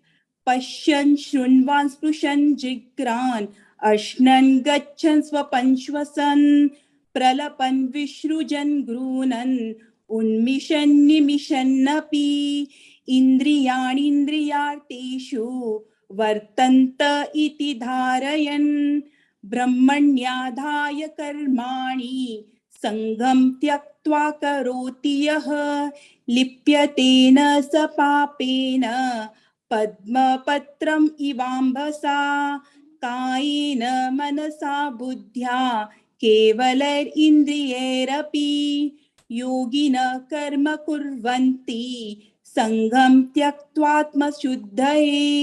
युक्तकर्म फलं त्यक्त्वा शान्तिमाप्नोति नैष्टिकीम्.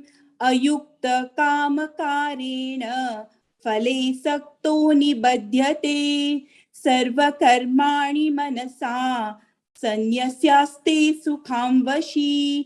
नवद्वारे पुरे देहि नैव कुर्वाण कारयन्. न कर्तृत्वां न कर्माणि लोकस्य सृजति प्रभुः. न कर्म फलसंयोगं स्वभावस्तु प्रवर्तते.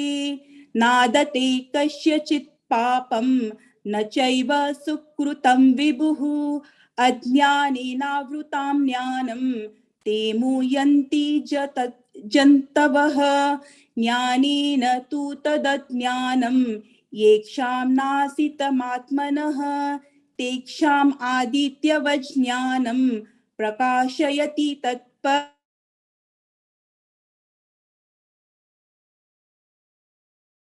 तद्बुद्ध तदात्मष्टास्तन् तत्परायणः गच्छन्त्य पुनरावृत्तिं ज्ञाननिर्धूतकल्मषः विद्या विनय संपन्ने ब्रह्मणे गविहस्तिनि शुनि चैव श्वपाके च पंडिता समदर्शिन इहैव तैर्जित सर्गो येषां सामये स्थितं मनः निर्दोषं हि समं ब्रह्म तस्माद् ब्रह्मणि ते स्थितः न प्ररीषेत् प्रियं प्राप्य नो द्विजेत् प्राप्य चाप्रियं स्थिरबुद्धिरसम्मूढो ब्रह्मविद् ब्रह्मणि स्थितः बाह्यस्पर्शेष्वसक्तात्मा विन्दत्यात्मानि यत्सुखं स ब्रह्मयोगयुक्तात्मा सुखमक्षयमश्नुते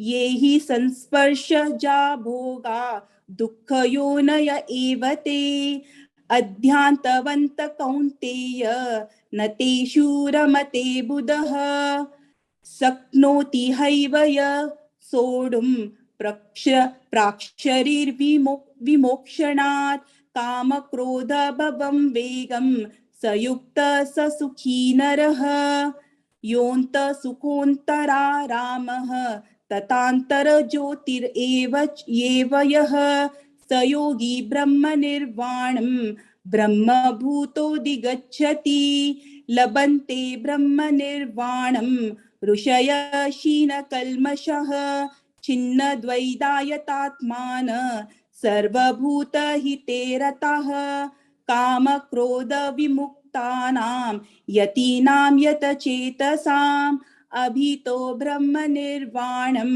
वर्तते विदितात्मनां स्पर्शन् कृत्वा बहिर्बाह्यं चक्षुचैवन्तरे भ्रुवोः प्राणपानौ समौ कृत्वा नासाभ्यन्तरचारिणौ यतीन्द्रियमनो बुद्धिर्मुनिर्मोक्षपरायणः विगते चाभयक्रोधो यः सदा मुक्त एव सः भोक्तारं यज्ञतपसां सर्वलोकमहेश्वरं सुहृदं सर्वभूतानां ज्ञात्वा मां शान्तिमृच्छति। ओम तत्सत् इति श्रीमद्भगवद्गीतासु उपनिषत्सु ब्रह्म विद्यायां योगशास्त्रे श्रीकृष्ण अर्जुन संवादे कर्म संन्यास योगो नाम पंचमोऽध्याय। ओम श्री कृष्णार्पणमस्तु। हरे कृष्णा कृष्ण कृष्णा हरे हरे, हरे राम राम राम हरे हरे। हरी बोल शिल्पा माताजी. प्रति एकादशीक एक नवे चॅप्टर शिकून सांगता सतांनी अनंत अनंत धन्यवाद. बारीला ऐकून स्पष्ट जाऊन सांगितलं सर. अनंत अनंत धन्यवाद शिल्पा. आता संचय अध्याय आत्मसंयम योग सांगू कामगेलुटा सची रश्मि भट माताजी. माताजी ओवर टू यू. अष्टमोऽध्यायः श्रीभगवानुवाच अनाश्रित कर्मफलं कार्यं कर्म करोति यः स सन्न्यासी च योगी च न निर्गीर्चाक्रियः यं सन्न्यासमिति प्राहुर्योगं तं विधि पाण्डव न ह्यसन्न्यासस्तसङ्कल्पो योगी भवति कश्चन आरुरुक्षुर्मुने योगं कर्म कारणमुच्यते योगारूढस्य तस्मैव शमं कारणमुच्यते यदा हिनेन्द्रियार्थेषु न कर्म स्वनुष्ठते सर्वसङ्कल्पसन्न्यासी योगारूढास्तमोच्यते उद्धरेतात्मनात्मानं नात्मानमवसादयेत् आत्मैव यात्मनो बन्धुर् आत्मैव रिपुरात्मना बन्धुरात्मानस्तस्य येनात्मैवात्मना जितः अनात्मनस्तु शत्रुत्वे वर्तेतातैव शत्रुवत् जितात्मानः प्रशान्तस्य परमात्मा समाहिता शीतोष्ण सुख दुःखेषु तथा मानापमानयो ज्ञान विज्ञान तृप्तात्मा कुटस्थो विजितेन्द्रियः युक्त इत्युच्यते योगी समर्लोष्टस्म काञ्चनः सुरतमित्र अरि उद्वासिन अध्यस्तद्वेष बन्धुषु साधुष्टपि च पापेषु समबुद्धिर्विशिष्यते योगी युञ्जित सततम् आत्मनां रहसि स्थिता एकाकी यच्चित्तात्मा निराशीरा परिग्रहः शुचौ देशे प्रतिष्ठाप्य स्थिरमासानमात्मना नात्युच्चित्रं नातिनीचं चैलाजिनकुशोत्तरम् त्रैकाग्रं मनः कृत्वा यच्चित्तेन्द्रियक्रियायः उपविश्यासने युञ्जात् योगात्मा विशुद्धये समं काय शिरोग्रीवं धारायन्नचलं स्थिरं सप्रेक्षा नासिकाग्रं स्वं दिशश्चान्नवलोकयन् प्रशन्तात्मा विगताभि ब्रह्मचारी व्रते स्थितः मनः संयम्य मच्चित्तो युक्ता आसित मत्परः युञ्जेनावं सदात्मानं योगी नियतमानसा शान्तिं निर्वाण परमां मत्यंस्तामधिगच्छति ज्ञात्यास्तस्तु योगोऽस्ति न चैकान्तमनश्शन्नथा न जाति स्वप्नशीलस्य जाग्रतो नैव चार्जुन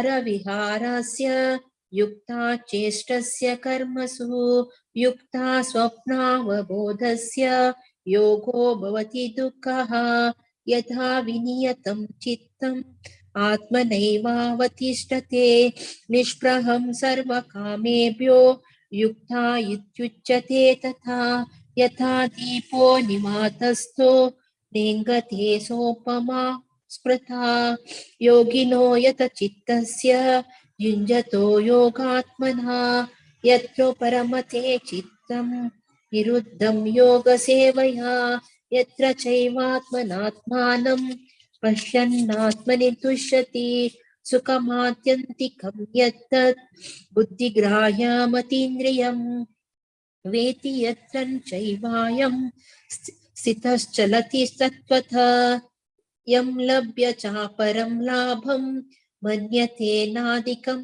ततः यस्मिन् स्थितो न दुःखेन गुरुणापि विचाल्यते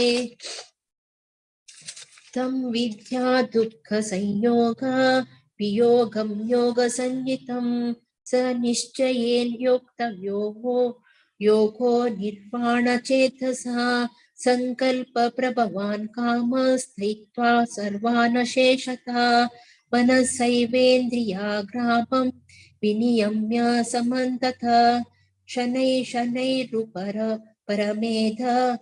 बुद्ध्या धृतिग्रहितया आत्मसंस्थं मनं कृत्वा न किञ्चिदपि चिन्तयेत् यतो निश्चलति मनश्चञ्चलमस्थिरं ततस्थो नियमैत आत्मनैवावशं नयेत् प्रशान्तमनसं ह्येनं योगिनं सुखमुत्तमम् उपैति शान्तरजसं ब्रह्मभूताम कल्मषं युञ्जेनावं सदात्मानं योगी विगतकल्मषः सुखेन ब्रह्म संस्पर्शम् अत्यन्तं सुखमश्नुते सर्वभूतस्थमात्मानं सर्वभूतानि चात्मनि ईक्षते योगयुक्तात्मा सर्वत्र समदर्शन यो मां पश्यति सर्वत्र सर्वं च मयि पश्यति तस्याहं न प्रणश्यामि स च मे न प्रणश्यति सर्वभूतस्थितं यो मां भजते कत्वमास्थितः सर्वथा वर्तमानोऽपि स योगी मयि वर्तते आत्मौपमेयेन सर्वत्र समं पश्यति योऽर्जुन सुखं वा यदि वा दुःखं स योगी परमो मतः। अर्जुन उवाच योऽयं योस्तवयो प्रोक्ता साम्येन मधुसूदन एतस्याहं न पश्यामि चञ्चलत्वात् स्थितिं स्थिराम्। चञ्चलं हि मनः कृष्ण प्रमादी बलवदृढम् तस्यां निग्रहं मन्ये वायोरिव सुदुष्करम्। श्रीभगवानुवाच असंशयं महाबाहो मनो दुर्निग्रहं चलम् अभ्यासेन तु कौन्तेय वैराग्येण च गृह्यते। संयम्यात्मान योगो दुष्प्राप इति मे मति वशात्मना तु यत्तथा शक्यो वाप्तुमुपायत। अर्जुन उवाच यथि श्रद्धयोपेतो योगाच लितमानसः अप्राप्य योग संसिद्धिं कां गतिं कृष्ण गच्छति कच्चिन्नो छिन्नाभ्रमिव नश्यति अप्रतिष्ठो महाभावो विमूढो ब्रह्मणा प्रति। एतात्मने संशयं कृष्ण चेतु महर्षशेषतः वदन्यः संशयसास्य चेता न ह्युपपद्यते। श्रीभगवानुवाच पार्थ नैवेह नामुत्र विनाशस्तस्य विद्यते न हि कल्याणकृतश्चित् दुर्गतिं तात गच्छति। प्राप्य पुण्यकृतां लोकः मुषित्वा शाश्वती समः शुचीनां श्रीमतां गेहे योगो भ्रष्टो विजायते अथवा योगिनामेव कुले भवति धीमतां यतद्धि दुर्लभतरं लोके जन्म यदि वृषम् तत्र तं बुद्धिसंयोगं लभते पौव्रतेहितम् यदते च ततो भूय संसिद्धौ कुरु नन्दन पूर्वाभ्यासेन तेनैव क्रियते यव्यशोऽपि सा जिज्ञासुरपि योगस्य शब्दा ब्रह्माति वर्तते प्रयत्नानत यत्मानस्तु योगी संशुद्ध किल्मष अनेक जन्म संसिद्ध स्ततो याति परांगतिं तपस्वी व्योधिको योगी ज्ञानी व्योपि मतोऽधिकः कर्मिभ्यश्चाधिको योगी तस्माद् योगी भवार्जुन योगिनामपि सर्वेषां मद्गतेनान्तरात्मना श्रद्धवान् भजते यो मां समे युक्ता तमो मतः। ॐ तत्सविति श्रीमद्भगवद्गीतासु उपनिषत्सु ब्रह्मविद्या योगशास्त्रे श्रीकृष्णार्जुन संवादे आत्मसंयमयोग नाम षष्ठमोऽध्यायः। श्रीकृष्णार्पणमस्तु। हरे कृष्णा कृष्ण कृष्णा हरे हरे हरे राम राम राम हरे हरे। हरे कृष्ण. हरिबोल माताजी बारी लायकोन तुम्ही पारायण केल्या अनंत अनंत धन्यवाद. तुम्ही कीर्तना क्लासान तुमगेल वॉइस ऐकला आम्ही इतले मेलोडियस असा भगवद्गीते श्लोकही बारी लायक जाले तुमगेले अनंत अनंत धन्यवाद. आता कर्मयोगाचं अध्याय जाल्ल्या नेक्स्ट भक्ती योग. ओव्हर टू यू विद्या माताजी. हरे कृष्ण. आज 7 चॅप्टर सांगू येता सजी ज्ञान विज्ञान योग. वीणा मल्ल्या माताजी. हरे कृष्ण. वीणा मल्ल्या माताजी. हरे कृष्ण. श्री परमात्मने नमः. अथ सप्तमोऽध्यायः ज्ञानविज्ञानयोगः। श्रीभगवानुवाच मय्यासक्तमना पार्थ योगं युञ्जन्मदाश्रयः असंशयं समग्रं मां यथा ज्ञास्यसि तच्छृणु। ज्ञानं तेऽहं सविज्ञानम् इदं वक्ष्याम्यशेषतः यज्ञत्वा नेह भूयोऽन्यत्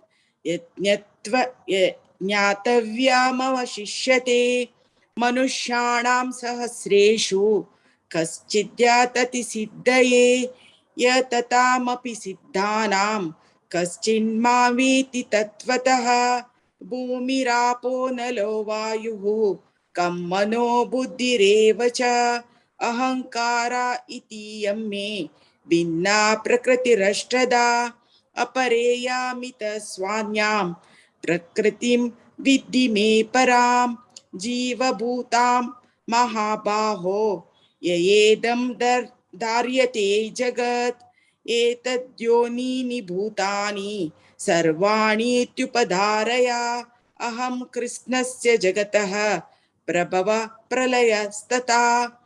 मत्तपरतरं नान्यात् किञ्चिदस्ति धनुञ्जय मयि सर्वमिदं प्रोतं सूत्रे मणिगणा इव रसोऽहमप्सु कौन्तेय प्रभास्मि शशिसूर्ययोः प्रणव सर्ववेदेषु शब्दखे पौरुषं नृषु पुण्यगन्धा पृथिव्याञ्च तेजश्चास्मि विभावसौ जीवनं सर्वभूतेषु तपश्चास्मि तपस्विषु बीजं मां सर्वभूतानां विद्धि पार्थ सनातनं बुद्धिर्बुद्धिमतामस्मि तेजस्तेजस्विनामहं बलं बलवतां चाहं कामराग विवर्जितं धर्माविरुद्धो भूतेषु कामोऽस्मि भरतर्षभा। ये चैव सात्विका भावा राजसास्तामसाश्च ये मत्त एवेति तान् विद्धि न त्वहं तेषु ते मयि। त्रिभिर्गुणमयैर्भावैः एभिः सर्वविदं जगत् मोहितं नाभिजानाति मामेभ्यः परमव्ययम्। दैवी हेषा गुणमयी मम मया दुरत्यया मामेव ये प्रपद्यन्ते मायामेतां तरन्ति ते न मां दुष्कृतिनो मूढा प्रपद्यन्ते नराधमा। मायाया परज्ञाता आसुरं भावमाश्रितः चतुर्विधा भजन्ते मां जना सुकृतिनोऽर्जुन।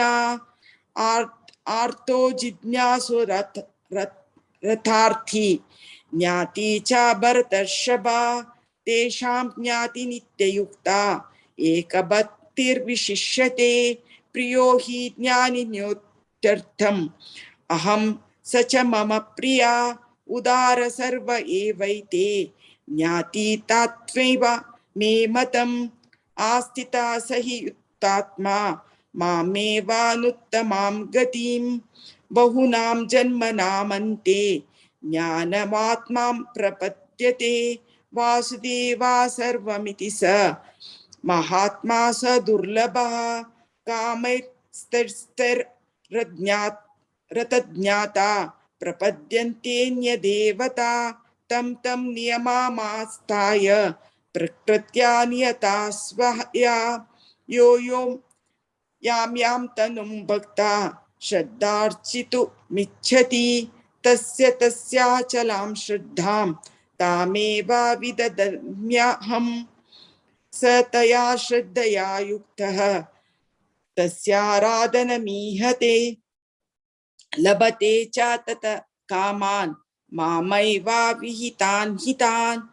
अन्तवत्तु फलां तेषां तद्भवत्यल्पमेधसां देवां देवयजो यान्ति मद्भक्ता यान्ति मामपि अव्यक्तां व्यक्तिमापन्नां मान्यन्ते मम बुद्धयः परं भावमजानन्तो मामाव्ययमनुत्तमं नाहं प्रकाश सर्वस्य योगमाया समावृतः मूढोऽयं नाभिजानाति लोको मामजमव्ययम् वेदाहं समातीतानि वर्तमानाति चार्जुन भविष्याणि च भूतानि मां तु वेद न कश्चन इच्छाद्वेषसमुस्तेन द्वन्द्वमोहेन भारत सर्वभूतानि सम्मोहं सर्गे यान्ति परं तप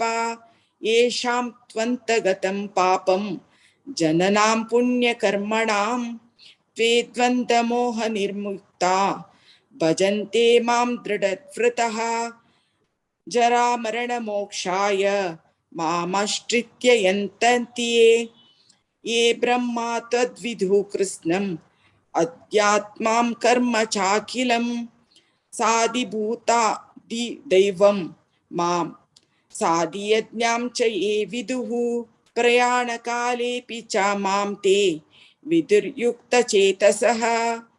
ओम तत्सदिति श्रीमद्भगवद्गीतासु उपनिषत्सु ब्रह्म विद्यायां योगशास्त्रे श्रीकृष्णार्जुन संवादे ज्ञान विज्ञान योगो नाम सप्तमोऽध्यायः। हरे कृष्णा कृष्ण कृष्णा हरे हरे हरे राम राम राम हरे हरे। हरे कृष्ण. हरे कृष्णा वीणा माताजी भारी चंदकोन सांगले हरी बोल. Thank you so much. आता नेक्स्ट 8 चॅप्टर सांगू येता सची आमगेली भारती पै माताजी. ओव्हर टू यू भारती. हरे कृष्ण. ओम श्री कृष्ण परब्रह्मणे नमः. अथ श्रीमद् भगवद्गीता अष्टमोऽध्यायः अक्षर परब्रह्म योगः. अर्जुन उवाच किं तद्ब्रह्म किमध्यात्मं किं कर्म पुरुषोत्तम अधिभूतं च किं प्रोक्तम् अधिदैवं किमुच्यते अधियज्ञ कथं क्योत्र देहेऽस्मिन् मधुसूदन प्रयाणकाले च कथं नेयोऽसि नियतात्मभिः. श्री भगवानुवाच अक्षरं ब्रह्म परमं स्वभावोऽध्यात्ममुच्यते भूतभावोद्भवकरो विसर्ग कर्म संहितः अधिभूतं क्षरो भावः पुरुषश्चादिदैवतम् अधियज्ञोऽहमेवात्र देहे देहभृतां वर.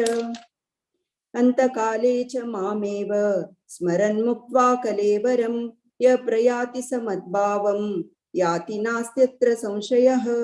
यं यं व्यापि स्मरन् भावं त्यजत्यन्ते कलेवरं तं तमेवैति कौन्तेय सदा तद्भावभावितः. तस्मात् सर्वेषु कालेषु मामनुस्मर युध्य च मय्यर्पितमनोबुद्धिः मामे वैश्यस्य संशयम्. अभ्यासयोगयुक्तेन चेतसा नान्यगामिन परमं पुरुषं दिव्यं याति पार्थानुचिन्तयन्. कविं पुराणमनुशासितारम् अणोरणीयां समनुस्मरेद्यः सर्वस्य दातारमचिन्त्य रूपम् आदित्यवर्णं तमसः परस्तात् प्रयाणकाले मनसाचलेन भक्त्या युक्तो योगबलेन चैव भ्रुवोर्मध्ये प्राणमावेश्य सम्यक् स तं परं पुरुषमुप्यति दिव्यं यदक्षरं वेदविदो वदन्ति विशन्ति यद्यतयो वीतरागाः यदिश्चन्तो ब्रह्मचर्यं चरन्ति तत्ते पदं संग्रहेण प्रवक्ष्ये. सर्वद्वाराणि संयम्य मनोरथि निरुध्य च मूर्ध्यादायात्मनः प्राणम् आस्थितो योगधारणाम्. ओमित्येकाक्षरं ब्रह्म व्याहरन् मामनुस्मरन् य प्रयाति त्यजन् देहं स याति परमां गतिम्.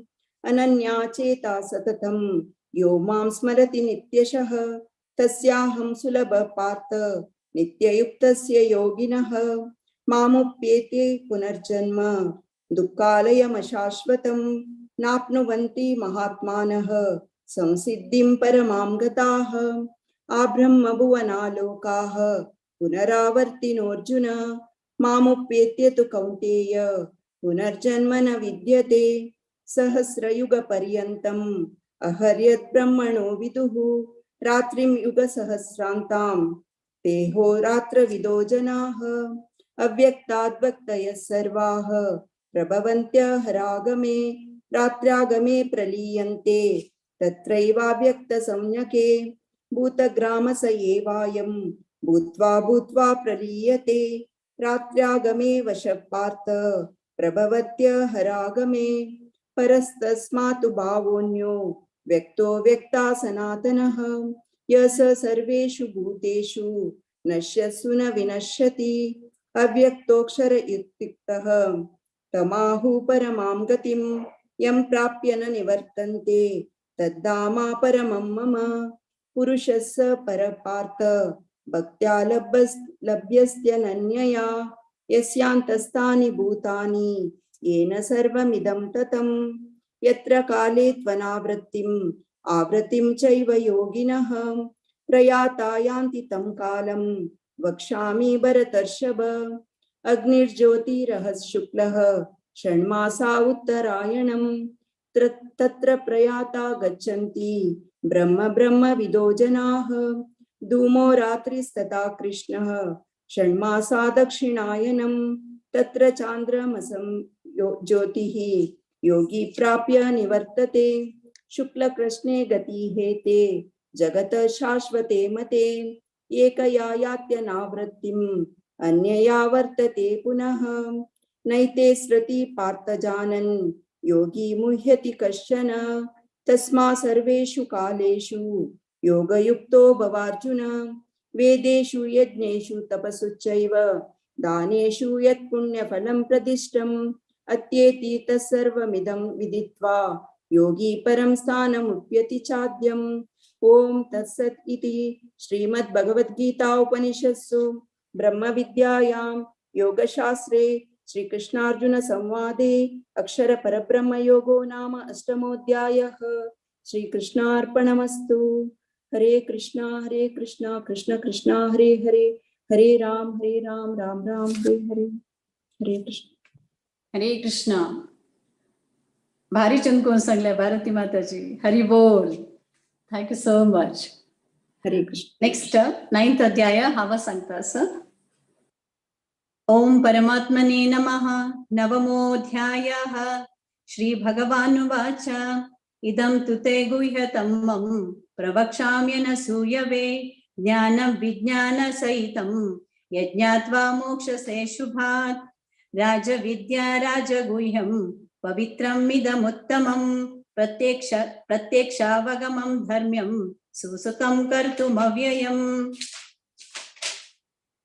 अश्रद्धा दान पुरुषा धर्मस्यास्य परन्तप अप्राप्य मां निवर्तन्ते मृत्यु संसार वर्त्मनि मया ततमिदं सर्वं जगदव्यक्तमूर्तिना मस्तानि सर्वभूतानि न चाहं तेष्वस्थितः न च मस्तानि भूतानि पश्य मे योगमैश्वरं भूतभृन्न च भूतस्थो ममात्मा भूतभावनः यथा काशस्थितो नित्यं वायु सर्वत्र गोमहान् तत सर्वाणि भूतानि मस्तानीत्युपधारय सर्वभूतानि कौन्तेय प्रकृतिं यान्ति मामिकां कल्पक्षये पुनस्तानि कल्पादो विसृजाम्यहम् प्रकृतिं स्वामवैष्टभ्य विसृजामि पुनः पुनः भूतग्राममिमं कृत्स्नम् अवश्यं प्रकृते वशात्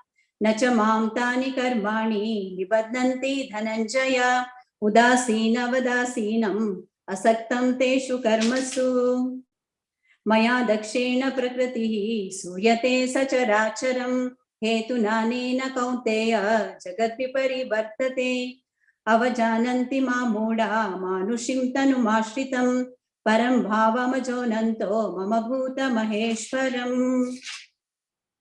मोघशामोघकर्मणो मोघज्ञानविचेतसः राक्षसीमासुरीं चैव प्रकृतिं मोहिनीं श्रिताः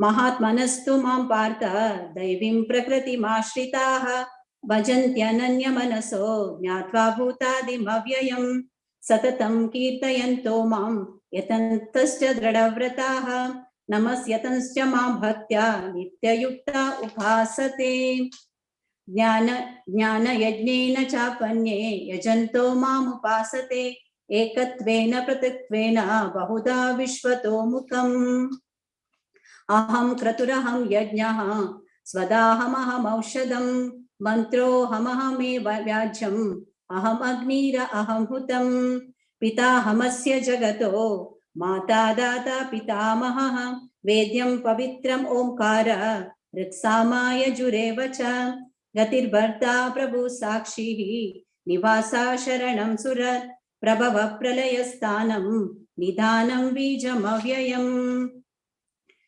तपाम्याहमहं वर्षं निगृह्णाम्युसृजामि च अमृतं चैव मृत्युश्च सदसश्चाहमर्जुन त्रैविद्यमां सोमपापूतपापा यज्ञैरिष्ट्वा स्वर्गतिं प्रार्थयन्ते ते पुण्यमासाद्य सुरेन्द्रलोकम् अश्नन्ति दिव्यान् दिवि देवभोगान् ते तं भोक्त्वा स्वर्गलोकं विशालं क्षिणे पुण्ये मर्त्यलोकं विशन्ति एवं त्रयी धर्ममनोप्रपन्ना गतागतं कामकामा लभन्ते अनन्यास् चिन्तयन्तो मां ये जना पर्युपासते तेषां नित्याभियुक्तानां योगक्षेमं वहाम्यहम् ये पन्ये देवता भक्ता यजन्ते श्रद्धयान्विताः तेऽपि मामेव कौन्तेय यजन्त्य विधिपूर्वकम् अहं हि सर्वयज्ञानां भोक्ता च प्रभुरेव च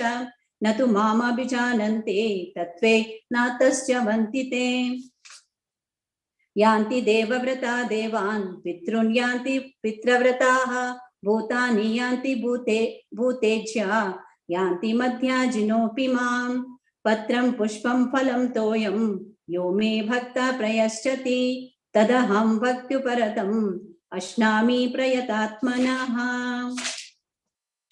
यत्करोषि यदश्नासि यज्जुहोषि ददासि यत्पश्यसि कौन्तेय तत्कुरुष्व मदर्पणम् शुभाशुभाफलैरेवं मोक्षसे कर्मबन्धनैः सन्न्यासयोगयुक्तात्मा विमुक्तो मामुपैष्यसि समोहं सर्वभूतेषु न मे द्वेषोऽस्ति न प्रियः ये भजन्ति तु मां भक्त्या मयि तेषु चाप्यहम् अपि चेत् सुदुराचारो भजते मां नन्यभाक् साधुरेव मन्तव्य सम्यक् वस्थितो हि सः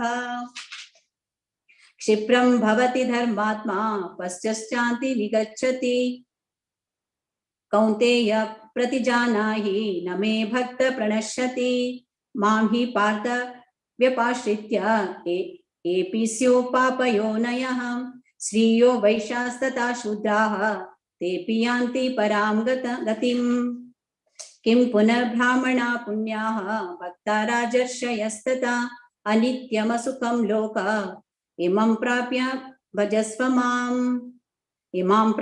भजस्व मां मन्मना भव मद्भक्तो मध्याजी मां नमस्कुरु मामे वैश्यसि युक्त्वे माम् आत्मानं मत्परायणः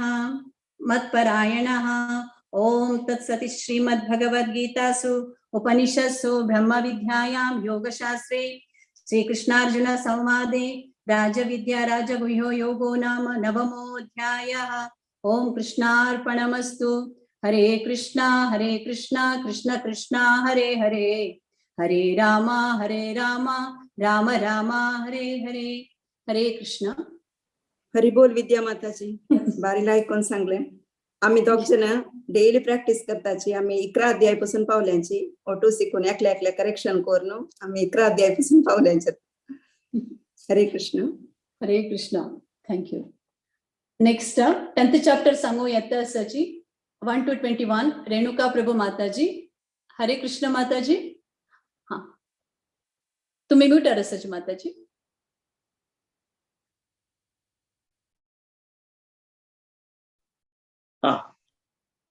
अथ दशमोऽध्याय विभूतियोग. श्रीभगवानुवाच भूत एव महाबाहो शृणु मे परमं वचः यत्तेऽहं प्रीयमाणाय वक्ष्यामि हितकाम्यया न मे विदुसुरगणा प्रभवं न महर्षयः अहमादिर्देवानां महर्षिणा सर्वशः यो मां जन्मादि च वेति लोकमहेश्वरम् असम्मूढसमत्तेषु सर्वपापै प्रमुच्यते बुद्धिर्ज्ञानमसम्मोह क्षमा सत्यं दमः शमः सुखं दुःखं भवो भावो भयं चाभयमेव च अहिंसा समता तुष्टिस्तपोदान यजो यशः भवन्ति भावभूतानां मत एव पृथग्विदा महर्षयः सप्त पूर्वे चत्वारो मनवस्तथा मद्भावा मानसा जाता येषां लोक इमां प्रजा एतां विभूति योगञ्च मम यो वेति तत्त्वतः सो विकम्पेन योगेन युज्यते नात्र संशयः अहं सर्वस्य प्रभवो मतः सर्वं प्रवर्तते इति मत्वा भजन्ते मां बुधा भावसमन्विता मच्चिता मद्गतप्राणा बोधयन्त परस्परं कथयन्तश्च मां नित्यं तुष्यन्ति च रमन्ति च तेषां सततयुक्तानां भजतां प्रीतिपूर्वकं ददामि बुद्धियोगं तं येन मामुपयान्ति ते तेषामेवानुकम्पार्थम् अहं ज्ञानं जं तमः नाशयाम्यात्मना भावस्तो ज्ञानदीपेन भावस्ताम् अर्जुन उवाच परं ब्रह्म परं धाम पवित्रं परमं भवान् पुरुषं शाश्वतं दिव्यम् आदिदेवमजं विभूत् अस्त्वा मनुष्यः सर्वे देवर्षि नारदस्तथा असितो देवलो व्यासः स्वयं चैव ब्रवीषि मे सर्वमेतदृतं मन्ये यन्मां वदसि केशवः न हि ते भगवन् व्यक्तिं विदुर्देव न दानवा स्वयमेवात्मनात्मानं व्यततं पुरुषोत्तमः भूतभावन न भूतेषु च देवदेव जगत्पते वक्तुमर्हसशेषेण दिव्ययात्मविभूतया विभुर्विभूतिभिर्लोकान् इमास्त्वं व्याप्य तिष्ठसि कथं विद्यामहं योगिं त्वां सदा परिचिन्तयन् केषु केषु च भावेषु चिन्त्योऽसि भगवन्मया विस्तरेणात्मनो योगं विभूतिं च जनार्दनः भूय कथय तप्तिर्हिं शृण्वतो नास्ति मे मृतम् श्रीभगवानुवाच हन्त ते कथयिष्यामि दिव्यायात्मविभूतया प्राधान्यतः कुरु श्रेष्ठ नास्त्योऽयन्त विस्तरस्य मे अहमात्मा गुडाकेश सर्वभूताशयस्थितः अहमादिश्य मध्यं च भूतानामन्त एव च आदित्यानामहं विष्णुर्ज्योतिषां रविरंशुमान् मरीचिर्मरुताम् अस्मि नक्षत्राणाम् अहं शशि ಹರೇ ಕೃಷ್ಣ ಆತ 22 ದಕ್ಕ 42 ತನಕ ಅಶ್ವಿನಿ ಮಾತಾಜಿ ಸಂಗು ಎತ್ತಸಚಿ ಹರೇ ಕೃಷ್ಣ ಮಾತಾಜಿ ಹರೇ ಕೃಷ್ಣ ಮಾತಾಜಿ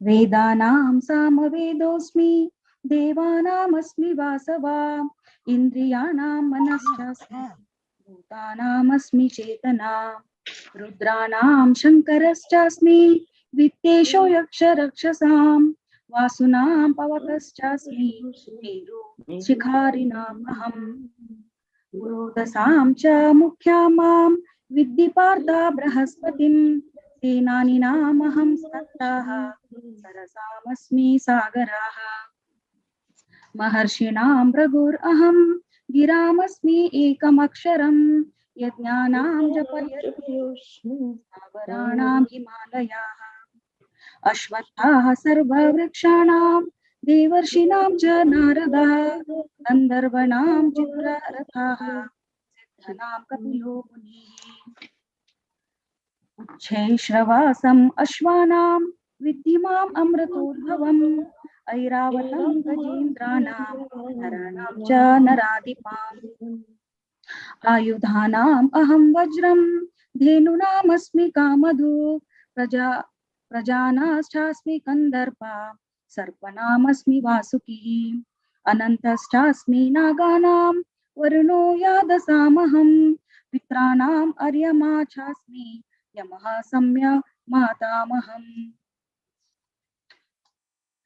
प्रह्लादाश्चास्मि दैत्यानां कालः कलयातमा अहं मृगाणां च मृगेन्द्रोहां वैनतेयाश्च पक्षिणां पावना पावतमस्मि रामशास्त्रभृतमहं जसानं मकरश्चास्मि स्रोतसम् अस्मि जानवी सर्गणामधिरन्तश्च मध्यं चैवहम् अर्जुन आध्यात्मविद्या विद्यानां वादः प्रवदाताम् अहम् अक्षरनाम् आकरोऽस्मि द्वन्द्वा समसि कास्य च अहम् एवाक्षया कालो दाताहं विश्वतो मुखाः मृत्यु सर्वाहरश्चाहम् उद्भवाश्च भविष्यतां कीर्ति श्रीर्वाक् च नारीणां स्मृतिर्मेधा धृते क्षमा बृहत्सामा तथा साम्नां गायत्री छन्दसामहं मासानां मार्गशीर्षोहां ऋतूनां कुसुमाकराः द्युतां चलयतामस्मि तेजस्तेजस्विनामहं जयोऽस्मि व्यवसायोऽस्मि सत्वं सत्त्ववतामहं ऋषीणां वासुदेवोऽस्मि पाण्डवानां धनञ्जयः मुनीनामपि अहं व्यासः कवीनामुसान कविः दण्डो दमयतामस्मि नीतिरस्मि जिगीषतां मौनं चैवास्मि गुह्यानां ज्ञानां ज्ञानवतामहम् यच चपि सर्वभूतानां बीजं तत् अहम् अर्जुन न तदस्ति विना यत्स्यान् मायाभूतां चराचरं नान्तोऽस्ति मम दिव्यानां विभूतीनां परन्तप एषा तुद्देशता प्रोक्तो विभूतेर्विस्तारो माया यद् यद् विभूतिमत् सत्वं श्रीमत् ऊर्जिताम् एव वा तत्तत् एव वगाच्छत्वं मम तेजोंसा संभवम् अथवा बहुनैतेन किं ज्ञातेन तवर्जुन विस्तव्याहम् इदं कृष्णाम् एकं शेन स्थितो जगत् हरे कृष्णा कृष्णा कृष्ण हरे हरे हरे राम राम राम हरे हरे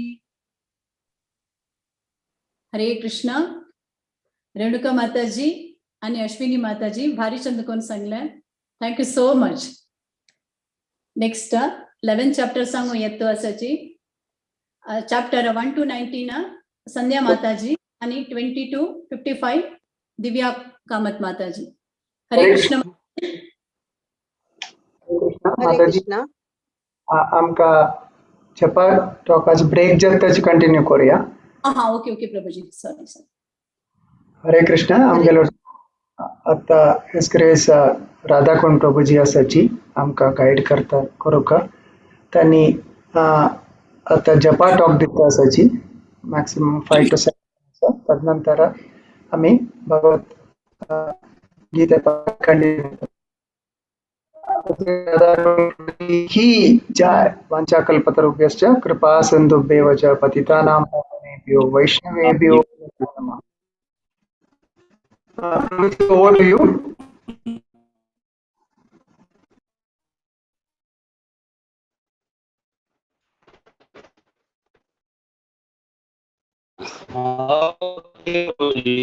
हरे कृष्णा लाईक कोण सकळदाना भगवद्गीता लाईक कोण जपा टॉक म्हणून दवरला मला मी जप कशपादक January 6th एक लेटर त्यांनी बरयता ती 1972 तांतो जपा एडवाइस फ्रॉम शिला प्रभुपाद म्हणून असं तरी त्यांनी तांतू सांगता ती की जप आम्ही सकाळी अर्ली मॉर्निंग ब्रह्ममुहूर्तार करता म्हणून. ब्रह्ममुहूर्त म्हणल्यार 1.5 hours बिफोर सनराईज. म्हळ्यार 6 गंटल्याक सनराईज असल्यार म्हळ्यार 4:30 ब्रह्ममुहूर्त सुरू जाता. ताका आमी अरुणोदय म्हणटा ती. तशी आमकां अर्ली मॉर्निंग म्हळ्यार कितले जाता तितले आमकां जप बेस्ट विथ फुल कॉन्सन्ट्रेशन अशी प्रभुपाद म्हणटा ती. chanting japa should be done early in the morning with full concentration, preferably during the brahma muhurta time. आम्ही कितले सकाळी जप सुरू करता ती तितले आमगेले आध्यात्मिक प्रोग्रेस तितले जाता. तरी आमकां चिके वग्गी उठा न्हू आमी न्हावन आनी जप बसलो लायक आनी तांतू कॉन्सन्ट्रेशन आमगेलें वाडता. मागीर तांणी म्हणटा ती कॉन्सन्ट्रेशन म्हळ्यार एक्चुअली कसा न्हय म्हणून. तांणी म्हणटात की concentrate fully on the sound vibration of the mantra. म्हळ्यार आम्ही कसान उच्चार करता आसा ती हरे कृष्णा कृष्णा कृष्णा हरे हरे, हरे राम राम राम हरे हरे. आम्ही कशी उच्चार करता ती प्रत्येक शब्द ते उच्चार कंप्लीटली करेक्ट जावका ते. आम्ही केन्नाय म्हळ्यार एक हरे कृष्णा म्हणून करतात आम्ही ते कृष्णा न्हय कृष्ण ते कळ्ळें. तर हें एक मोस्ट इम्पॉर्टंट. म्हळ्यार आमकां बाकीच्या जे फॉरेनर्सांनी करता ती तर तांकां चिके खंयचे शब्दांतू एक डिफिकल्टी येवच्या पुरो. म्हळ्यार तांकां ते खंयचे शब्द म्हळ्यार ते चायनीजांक तुमी हरे कृष्णा महामंत्र सांगल्यार तांगेल्यान तूं र ना निमती तांणी हले लामा लामा लामा हले हले हरे कृष्णा हरे कृष्णा करता तांणी. कळ्ळें म्हळ्यार तांचो उच्चार ना ती. जाल्यार देव ते एक्सेप्ट करता. जाल्यार आमगेल्यान तूं आमकां उच्चार करेक्ट करचा येता तर आमकां तें करता म्हणना. म्हळ्यार आमी हरे रामा न्हय ते रामा अशी न्हय ते राम म्हणून अशी. हरे कृष्णा कृष्णा कृष्णा हरे हरे, हरे राम. एक्चुअली करेक्ट प्रोनाउन्सिएशन आम्ही पायकल्यार तांतूय आमकां पळोवचें आयकुचें मेळटा की प्रभुपाद कशी उच्चार करता ती म्हणून आमी ते आमगेले जप करता तेन्ना आमगेल्या कसं ते सान इन्स्ट्रुमेंट येता तांतू प्रभुपादाल जप आसा ते आमकां आयकल्यार तांणी कशी करेक्टली उच्चार करतात म्हणून कळटा. आनी ते करेक्ट उच्चार करून आमी आमगेले कानान आयकुका ते आमी उच्चार करेक्ट करतात की ना, प्रोनाउन्सिएशन करेक्ट करतात की ना म्हणून आयकून त्या एक शब्द आमगेले थंय कोण आयकून ते आमगेले हृदया भितर वता आनी ते हृदयांत कसं पुरा कल्मश आसा ती काम क्रोध लोभ मोह मद मत्सर या पुरा अनर्थ जे आसता तेमगेल्या हृदयांत त्या पुरा हगूर हगूर हगूर हगूर त्या उण जाता वता. आनी त्या उण जाता गेल्यार मागीर आमगेल्या हृदयांत ऑलरेडी परमात्मा बशिल्लो आसा तो आमकां तागेलें दर्शन दिता. तरी एकदम डिस्टिंक्टली आमकां हें उच्चार करता हें मोस्ट इम्पॉर्टंट. आनी तांतू आमगेलें स्पीड चड आसा की उण आसा आमकां ह्या टायम 6 मिनिट लागतात की 8 मिनिट लागतात की त्या पुरा पळोवची गरज ना. म्हळ्यार that is not important as of today. Important is the pronunciation and hearing. Prabhupada stresses very much on hearing the holy name. तरी आमगेल्या स्पीड हगूर हगूर वाडता आनी आमगेलें प्रोनाउन्सिएशन लायक करून आशिल्ली निमती ते आमी आमगेले जप लायक जाता म्हणून सांगिल्लें आसा.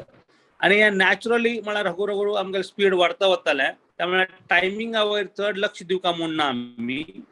आमकां केन्नाय 8 मिनिट्स लागच्या पुरो केन्नाय 6 मिनिट्स लागच्या पुरो. तर टायमिंगार ताजें कॉन्सन्ट्रेशन करचे बदला की आमी प्रॉपर प्रोनाउन्सिएशन आनी आमी आयकता की ना तें इम्पॉर्टंट आसा.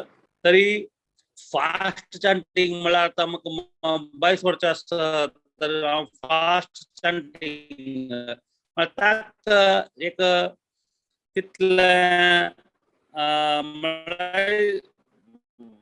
जॉब केल्लो तितलें लायक पण तशी फास्ट जॉब करून म्हाका आतां 22 वर्षां आसा अशी तशी म्हणून ते जॉब फास्ट करतात केन्नाय त्या पुरा करचे न्हू इम्पॉर्टंट की जॉब करता आनी आयकुचे ह्या जपा विशयान मस्त पुरा सेमिनार्स घेतली आसा ती आणि म्हळ्यार वेगवेगळ्या संन्यासी आणि ब्रह्मचारी जांनी मस्त पुरा गृहस्थ जांनी मस्त सेमिनार घेतले आसा पण एक ओवरऑल आमी पळोवचे गेल्यार आमी जप करचे फुडें आमी देवाला एक प्रार्थना करता की हांव आतां जप बसला हांव आतां दुसरें कसनय करना हांव खाली तुगे नांव हें घालता आनी आमी जप करतना एक्चुअली कृष्ण आमगेल्या रबला आणि तो आमी कशी जप करता ती म्हणून he has come as a guest त्या निमती आमी कितले कॉन्सन्ट्रेट करता की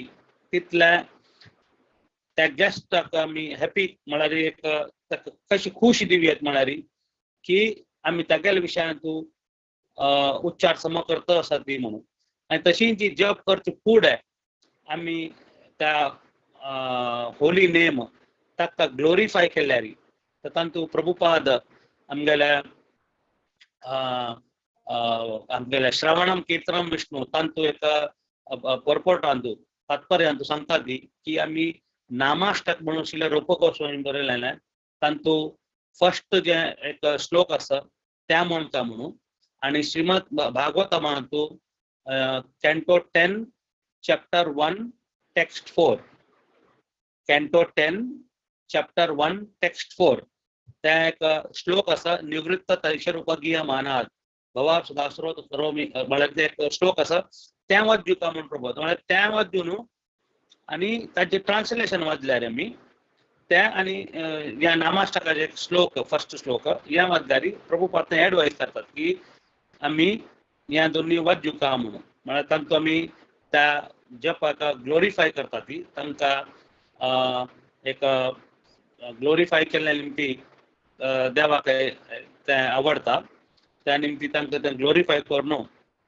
मागीर आमी प्रभुपाद प्रणाती म्हणटा आमगे गुरू प्रणाती म्हणटा प्रभुपादाल प्रणाती म्हणटा मागीर श्री कृष्ण चैतन्य म्हणून आमी आनी आजचे हरिनामाचे श्रीला हरिदास ठाकूर आनी 3 लाख नांव घेता आशिल्लीं ती पण आमी आमकां जितलें साध्य आसा आमी तें जप करतात पण तें लायक करून आमी आयकुपा तरी हें मोस्ट इम्पॉर्टंट आसा तरी जपा विशयान तूं अशी उलोवच्या गेल्यार मोस्ट पुरो आसा तर आमी हगोर एक 5 मिनिटाचे टॉकान तूं आमकां एक पॉयंट मेळ्ळे तशें आमी बरयल्यार आनी तें कशें आमी इम्प्रूव करत म्हणून ताच्या विशयान तूं आमी हगोर केन्ना केन्ना आमकां ऑपॉर्च्युनिटी मेळटा तेन्ना आमी पळोवया थँक्यू व्हेरी मच हरे कृष्ण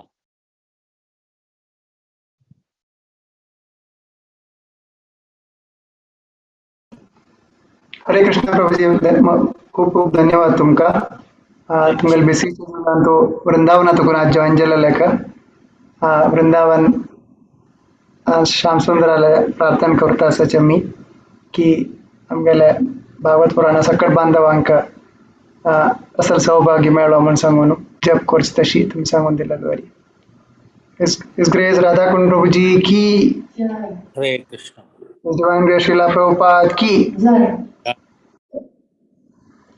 हरे कृष्णा माताजी तुम कंटिन्यू करूया विद्या माताजी हरे बोल हरे कृष्णा धन्यवाद प्रभुजी तुमकां आमी पळय आतां नवे स्टार्ट केला जप करच्याक सो तुमी आमकां लायक करून सांगून दिलें स्टार्ट करतना आमी कशी स्टार्ट करता म्हणून आतां आमी मनात दवरून घेताची टाइम इम्पॉर्टंट न्ही ह्या आमी सांगचे तें इम्पॉर्टंट म्हणून सो तुमकां मस्त धन्यवाद आमी पुरा नवे स्टार्ट करता शिरीच्यात सो नेक्स्ट आनी तुमी सांगिल्ले फुटस्टेपांत आमी मुखार वताची तशी जप करच्या प्रयत्न करताची मस्त धन्यवाद हरे कृष्ण प्रभुजी हरे कृष्ण आता मी मुखार सुया नेक्स्ट 11 चॅप्टर सांगू येता आसाची 1 to 19 संध्या माताजी आणि 20 to 55 दिव्या कामत माताजी हरे कृष्ण माताजी संध्या माताजी तुम्ही आसावा कृष्ण हरे कृष्ण माताजी। हा, ओव्हर टू यू. सांगा मला. ओम नमो भगवते वासुदेवाय। अथ एकादशोऽध्यायः विश्वरूपदर्शनयोगः। अर्जुन उवाच मदनुग्रहाय परमं गुह्यम् अध्यात्मसञ्ज्ञितम् यत्त्वयोक्तं वचस्तेन मोहोऽयं विगतो मम।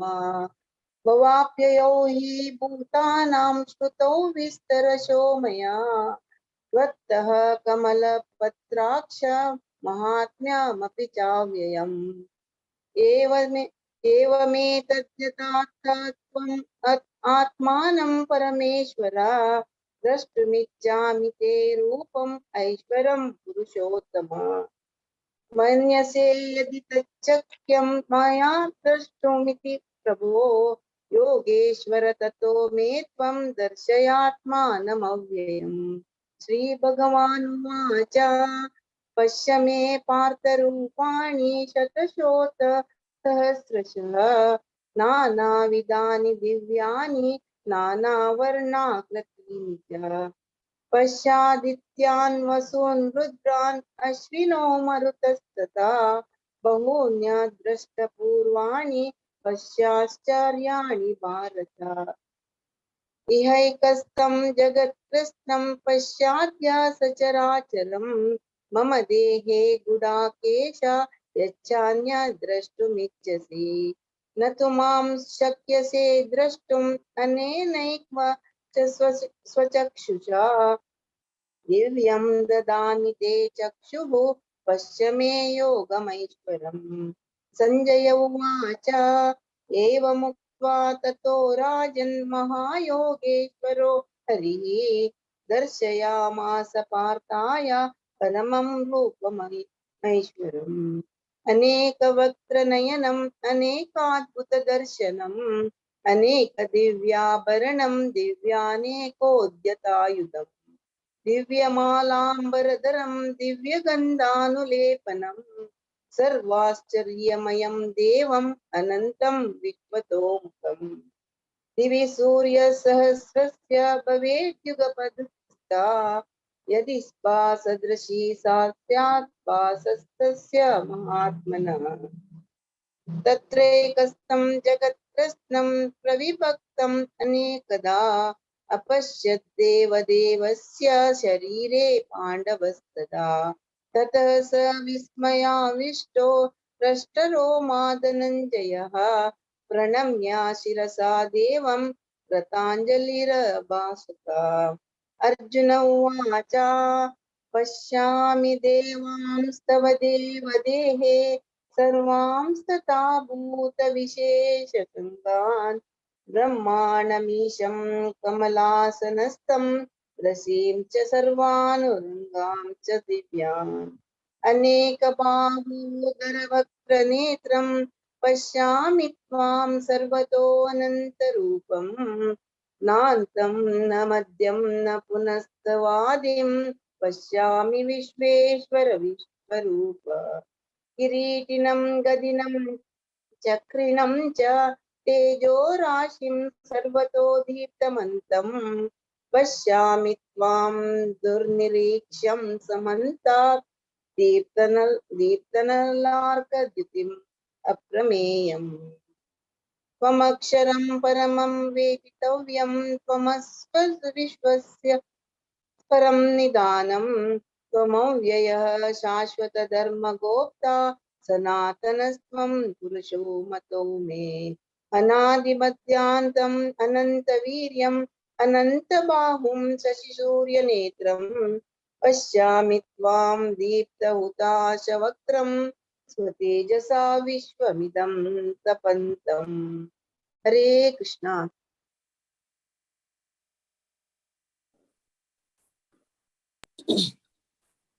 द्यावा पृथिव्योरिदमन्तरं हि व्याप्तं त्वयेकेन दिशश्च सर्वाः दृष्ट्वाद्भुतं रूपमुग्रं तवेदं लोकत्रयं प्रव्यथितं महात्मन्।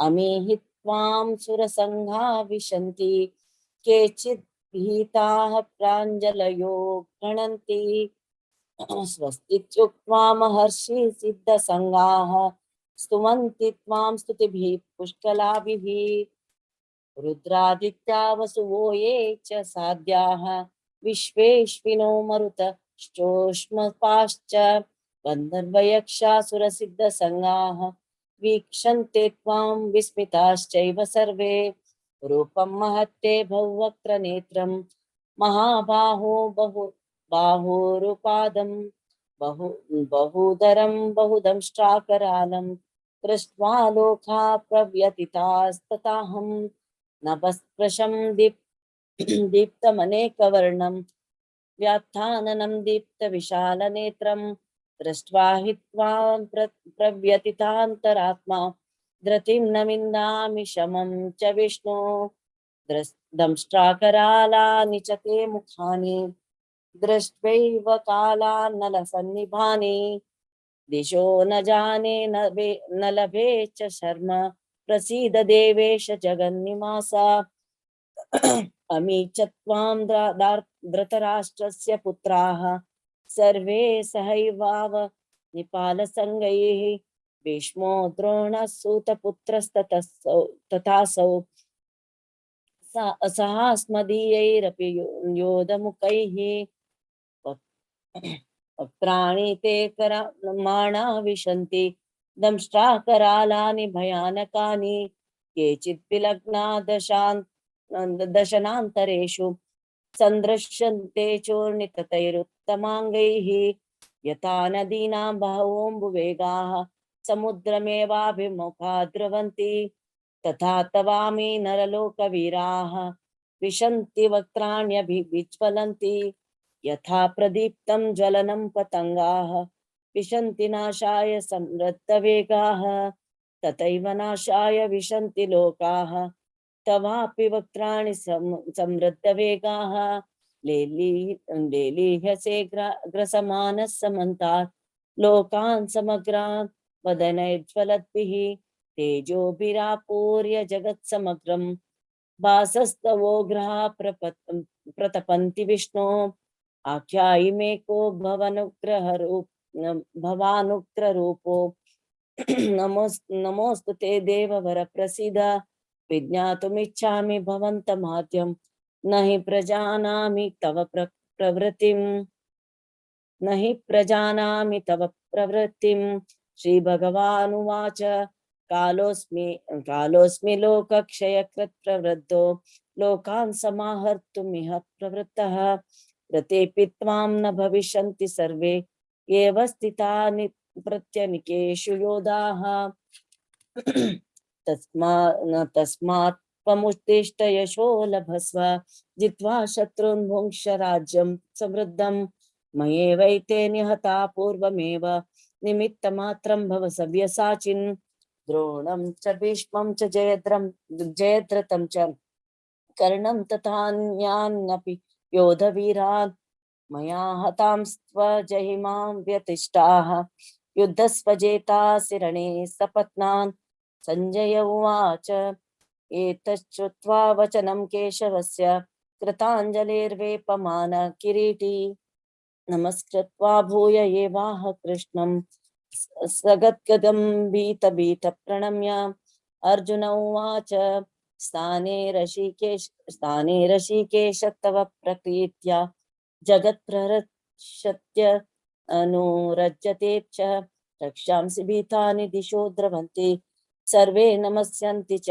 सिद्धसङ्गाः तस्माच्च तेन न मेरन्महात्मन् गरीयसे ब्रह्मणोऽप्यादिकर्त्रे अनन्तदेवेश जगन्निवास त्वमक्षरं सदसत्तत्परं यत् त्वमादिदेव पुरुषः पुराणः त्वमस्य विश्वस्य परं निधानं वेत्तासि वेद्यं च परं च धाम त्वया ततं विश्वमनन्तरूप वायुर्यमोऽग्निर्वरुणः शशाङ्कः प्रजापतिस्त्वं प्रपितामहश्च नमो नमोस्तेस्तु सहस्रकृत्वा पुनश्च भूयोऽपि नमो नमस्ते नमः पुरास्तदथ पृष्ठतस्ते नमोऽस्तु ते सर्वतः एव सर्व अनन्तवीर्यामितविक्रमस्त्वं सर्वं समाप्नोषि ततोऽसि सर्वः सखेति मत्वा प्रसभं यदुक्तं हे कृष्ण हे यादव हे सखेति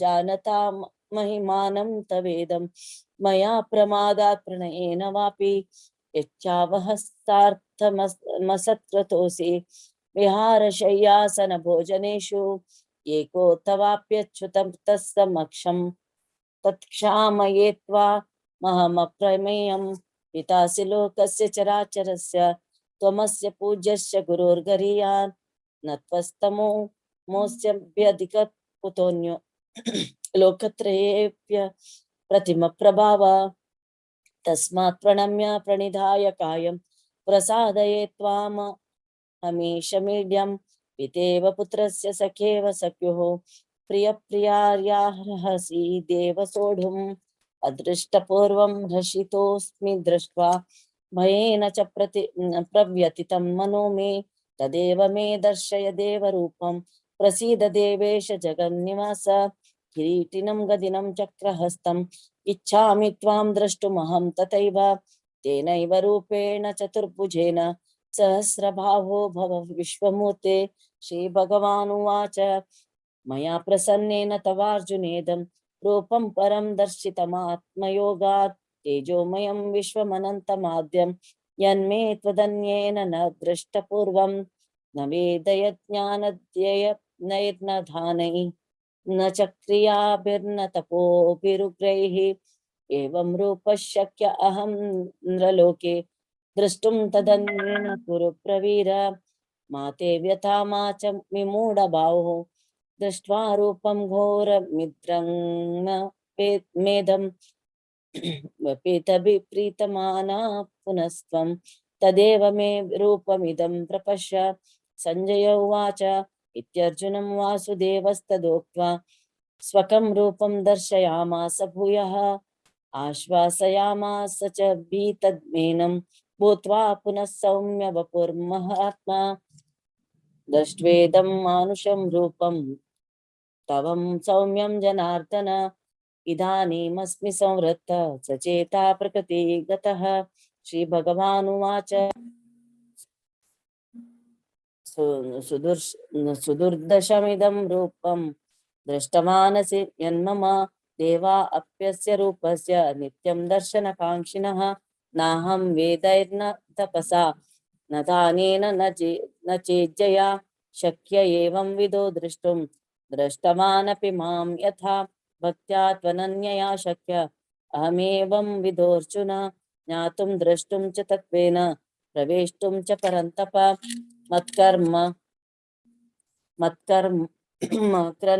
मत्परमो मद्भक्तः सङ्गवर्जितः निर्वैरः सर्वभूतेषु यः स मामेति पाण्डव ॐ तत्सत् इति श्रीमद्भगवद्गीता उपनिषत्सु ब्रह्म विद्यायां योगशास्त्रे श्रीकृष्णार्जुन संवादे विश्वरूप संदर्शन योगो नाम एकादशोऽध्यायः। हरे कृष्ण। हरे कृष्ण माताजी. संध्या माताजी आणि दिव्या माताजी भारी छंद कोण सांगल्या. खूप खूप धन्यवाद तुमका. हरे कृष्ण. नेक्स्ट 12th चॅप्टर सांगूयात सची दीपा भट माताजी. हरे कृष्ण दीपा भट माताजी. हरे कृष्ण. ओम श्री परमात्मने नमः. अथ द्वादशोऽध्यायः भक्ति योगः. अर्जुनवाच एवं सततयुक्ताये भक्ता स्वां पर्युपासते ये चाप्यक्षरमव्यक्तं तेषां के योगवित्तमः. श्रीभगवानुवाच मय्यावेश्य मनो ये मां नित्ययुक्ता उपासते श्रद्धया परयोपेतास्ते मे युक्ततमा मतः. ये त्वक्षरमनिर्देशम् अव्यक्तं पर्युपासते सर्वत्र गमचिन्त्यं च कुटस्थमचलं ध्रुवं सन्नियम्येन्द्रियग्रामं सर्वत्र समबुद्धयः ते प्राप्नुवन्ति मामेव सर्वभूतहिते रतः. क्लेशो अधिकतरस्तेषां अव्यक्तासक्तचेतसाम् अव्यक्ता हि गतिर्दुःखं देहवद्भिरवाप्यते। एतु सर्वाणि कर्माणि मयि सन्न्यस्य मत्परः अनन्येनैव योगेन मां ध्यायन्त उपासते तेषामहं समुद्धर्ता मृत्युसंसारसागरा भवामि न चिरत्पार्थ मय्यावेशितचेतसाम्। मय्येव मन आधस्व मयि बुद्धिं निवेशय निवसिष्यसि मय्येव अथ ऊर्ध्वं न संशयः अथ चित्तं समाधातुं न शक्नोषि मयि स्थिरम् अभ्यासयोगेन ततो मामिच्छाप्तुं धनञ्जय अभ्यासेऽप्यसमर्थोऽसि मत्कर्म परमो भव मदर्थमपि कर्माणि कुर्वन् सिद्धिमवाप्स्यसि अथैतदप्यशक्तोऽसि कर्तुं मध्योगमाश्रितः सर्वकर्मफलत्यागं ततः कुरु यतात्मवान् श्रेयो हि ज्ञानमभ्यासात् ज्ञानाध्यानं विशिष्यते ज्ञानात् कर्मफलत्यागाच्छान्तिरनन्तरम् अद्वेष्टा सर्वभूतानां मैत्रः करुण एव च निर्ममो निरहङ्कारः समदुःखसुखः क्षमी सन्तुष्टः सततं योगी यतात्मा दृढनिश्चयः मय्यर्पितमनोर्बुद्धिर् यो मद्भक्तः समे प्रियः यस्मान्नो द्विजते लोको लोकान्नो द्विजते च यः हर्षामर्षभयोद्वेगैर्मुक्तो यः स च मे प्रियः अनपेक्षः सुचिर्दक्ष उदासीनो गतव्यतः सर्वारंभ परित्यागी यो मद्भक्तः समे प्रियः यो न हृष्यति न द्वेष्टि न शोचति न कांक्षति शुभाशुभ परित्यागी भक्तिमान्यः समे प्रियः समः शत्रौ च मित्रे च तथा मानापमानयोः शीतोष्ण सुख दुःखेषु समः संग विवर्जितः तुल्यनिन्दास्तुतिर्मौनी सन्तुष्टो येन केनचित् अनिकेतः स्थिरं मतिर्भक्तिमान् मे प्रियो नरः ये तु धर्मार्मुतमिदं यथोक्तं पर्युपासते श्रद्धाना मत्परमा भक्तास्ते अतिवत् मे प्रियः। ओम तत्सदिति श्रीमद्भगवद्गीतासु उपनिषत्सु ब्रह्म विद्यायां योगशास्त्रे श्रीकृष्णार्जुन संवादे भक्ति योगो नाम द्वादशोऽध्यायः। श्रीकृष्णार्पणमस्तु। हरे कृष्णा कृष्ण कृष्ण हरे हरे हरे राम राम राम हरे हरे हरे कृष्ण। हरे कृष्ण. भारी चंदकोन सांगल्या दीपा भट माताजी, तुमको मस्त धन्यवाद. हरे कृष्ण. नेक्स्ट 13 चैप्टर तक माया माताजी जी. हरे कृष्ण माया माताजी. हरे कृष्णा विद्या माताजी. Thank you. लाईक करून लाईक झाले. 12 अध्याय झालो.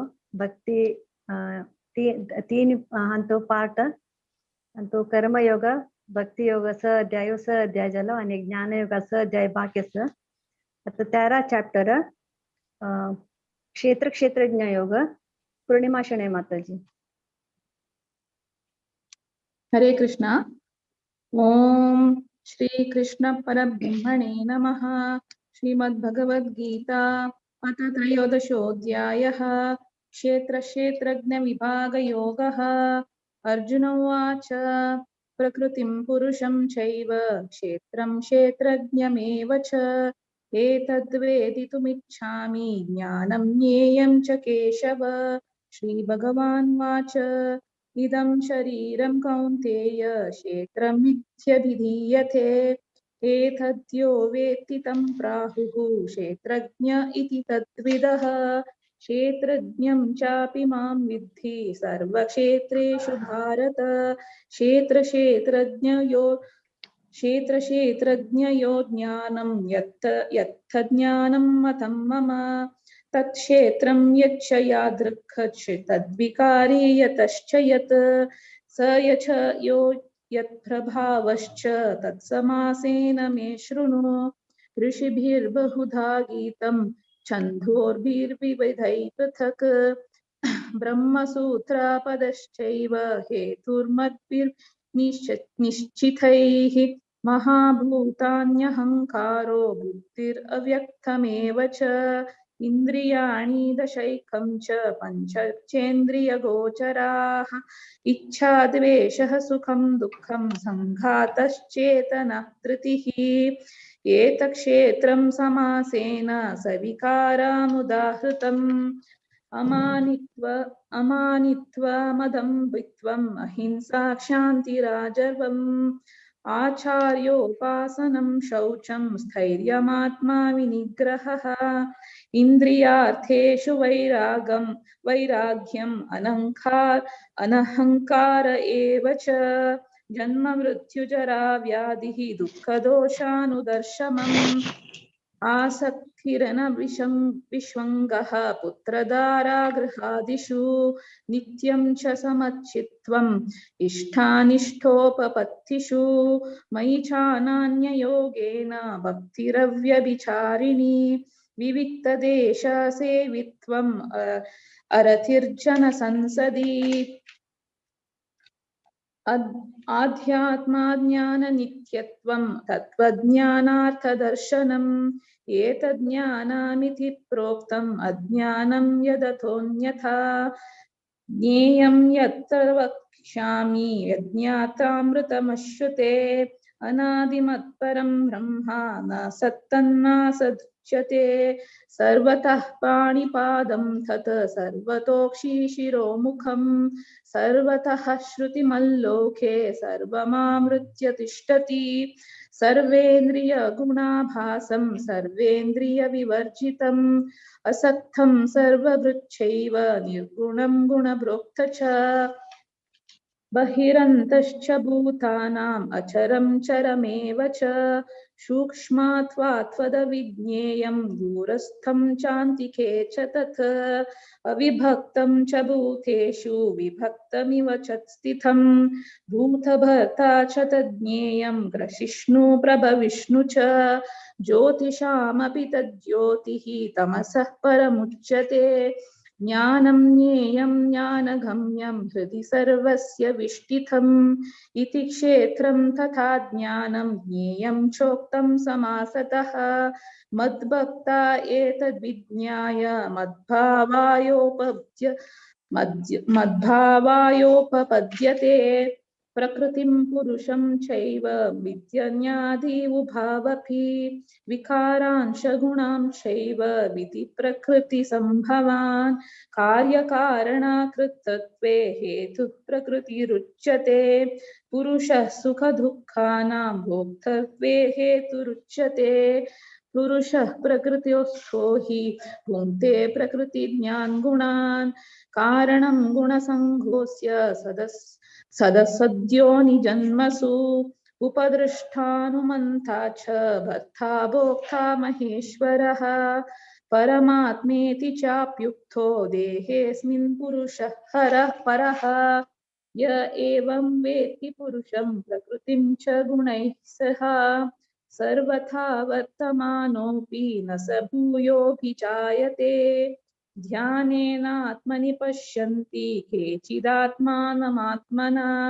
अन्ये साङ्ख्येन योगेन कर्मयोगेन चापरे अन्ये तेवमजानन्तः श्रुत्वा नेभ्य उपासते तेऽपि चातीतरं त्येव मृत्युं श्रुतिपरायणः यावत् संजायुते किञ्चित् सत्त्वं स्थावरजङ्गमं क्षेत्रक्षेत्रज्ञसंयोगात् तद्विधि भरतर्षभ समं सर्वेषु भूतेषु तिष्ठन्तं परमेश्वरं विनश्यन्त्यं सपश्यति यः पश्यति सपश्यति समं पश्यन् हि सर्वत्र समवस्थितमीश्वरं न हि न हि सत्यात्मनात्मानं ततो याति परां गतिं प्रकृतैव च कर्माणि क्रियमाणानि मा सर्वशः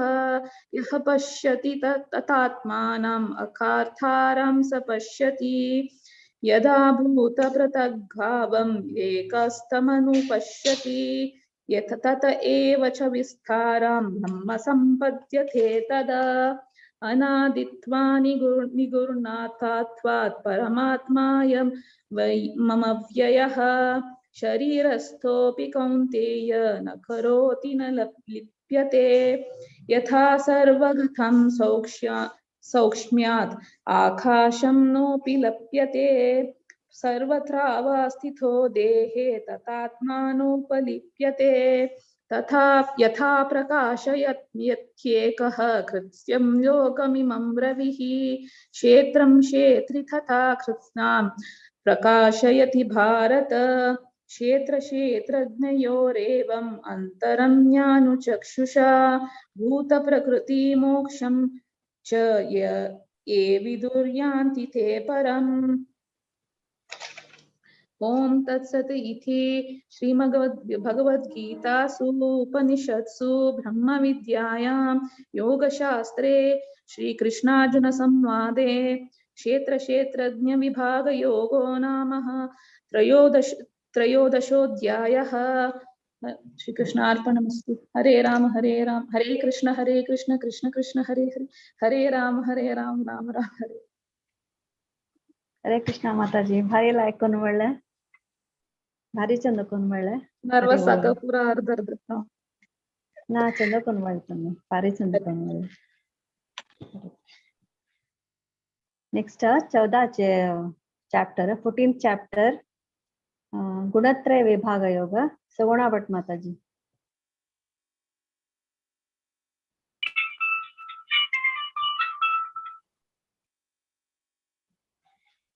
हरे कृष्ण। ओम श्री परमात्मने नमः। अथ चतुर्दशोऽध्यायः गुणत्रय विभाग योगः। श्री भगवानुवाच परं भूय प्रवक्ष्यामि ज्ञानमुत्तमं यज्ञात्वा मुनया सर्वे परां सिद्धिमितो गताः इदं ज्ञानमुपाश्रित्य मम सार्धम्यमागताः सर्गेऽपि नोपजायन्ते प्रलयेन व्यतन्ति च मम योनिर्महद्ब्रह्म तस्मिन् गर्भं ददाम्यहं सम्भव सर्वभूतानां ततो भवति भारत सर्वयोनिषु कौन्तेय मूर्तय संभवन्ति याः तासां ब्रह्म महद्योनिरहं बीज प्रदपिता सत्वं रजस्तम इति गुणा प्रकृति संभवाः निबध्नन्ति महाबाहो देहे देहिनमव्ययम् तत्र सत्वं निर्मलत्वात् काशकमनामयं सुखसंगेन बध्नाति ज्ञानसंगेन चानघ रजोरागात्मकं विद्धि तृष्णासंगसमुद्भवं तन्निबध्नाति कौन्तेय कर्मसंगेन देहिनम् तमस्त्वज्ञानजं विद्धि मोहनं सर्वदेहिनां प्रमादालस्य निद्राभि सन्निबध्नाति भारत सत्वं सुखे संजयति रज कर्मणि भारत ज्ञानमावृत्य तु तम प्रमादे संजयत्युत रजस्तमश्चा विभूय सत्वं भवति भारत रज सत्वं तमश्चैव तम सत्वं रजस्तथा सर्वद्वारेषु देहिस्मिन् प्रकाश उपजायते ज्ञानं यदा तदा विद्या द्विवृद्धं सत्वमित्युत लोभ प्रवृत्तिरारम्भ कर्मणामशमस्मृः रजसेतानि जायन्ते विवृद्धे भरतर्षभः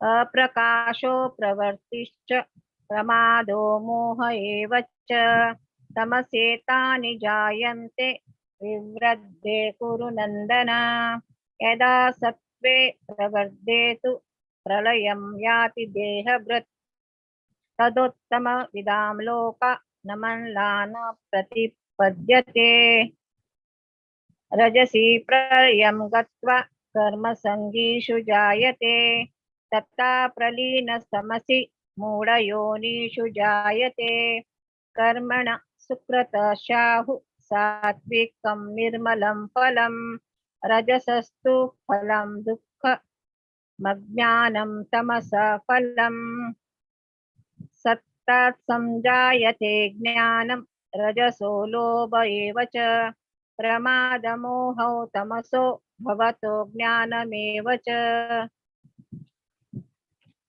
ऊर्ध्वं गच्छन्ति सत्त्वस्ता मध्ये तिष्ठन्ति राजसाः जघन्यगुणवृत्तिस्ता अधो गच्छन्ति तामसाः नान्यं गुणेभ्य कर्तारं यदा दृष्टानुपश्यति गुणेभ्यश्च परं वेत्ति मद्भावं सोऽधिगच्छति गुणानेतानतीत्यत्रि देहि देहः समुद्भवान् जन्म मृत्यु जरा दुःखैर्विमुक्तो मृतमश्नुते अर्जुन उवाच कैर्लिङ्गैस्त्रीन् गुणानेता नतीतो भवति प्रभो किमाचारा कथं चैताम् अस्त्रीन् गुणानति वर्तते श्रीभगवानुवाच प्रकाशं च प्रवृत्तिं च मोहमेव च पाण्डव न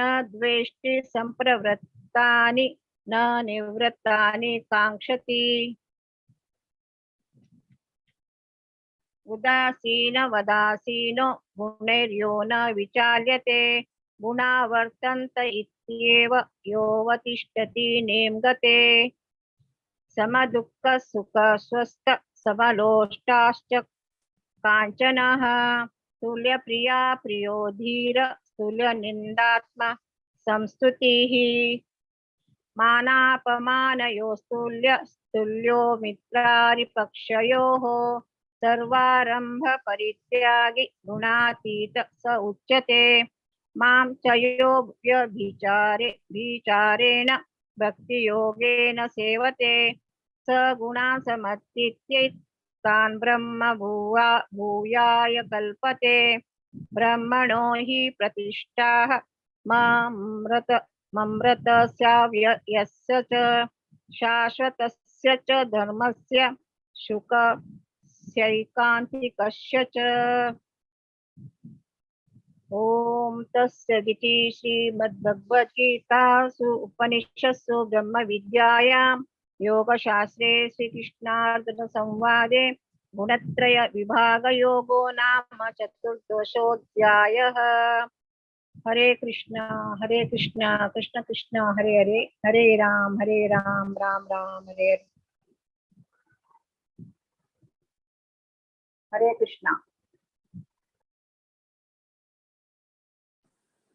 मायका म्यूटर असा तुम्ही म्यूट केले जायला निघाले। ಧನ್ಯವಾದ ಮಾತಾಜಿ ಪಾರಿಲ ಐಕೊಂಡ್ ಮಾಳೆ ಹರೇ ಕೃಷ್ಣ आता नेक्स्ट 15 अध्याय पुरुषोत्तम योगो नाम योग वनिता भट माताजी म्हणतली। हरे कृष्ण। श्री परमात्मने नमः। अत पंचदशोऽध्यायः पुरुषोत्तम योगः।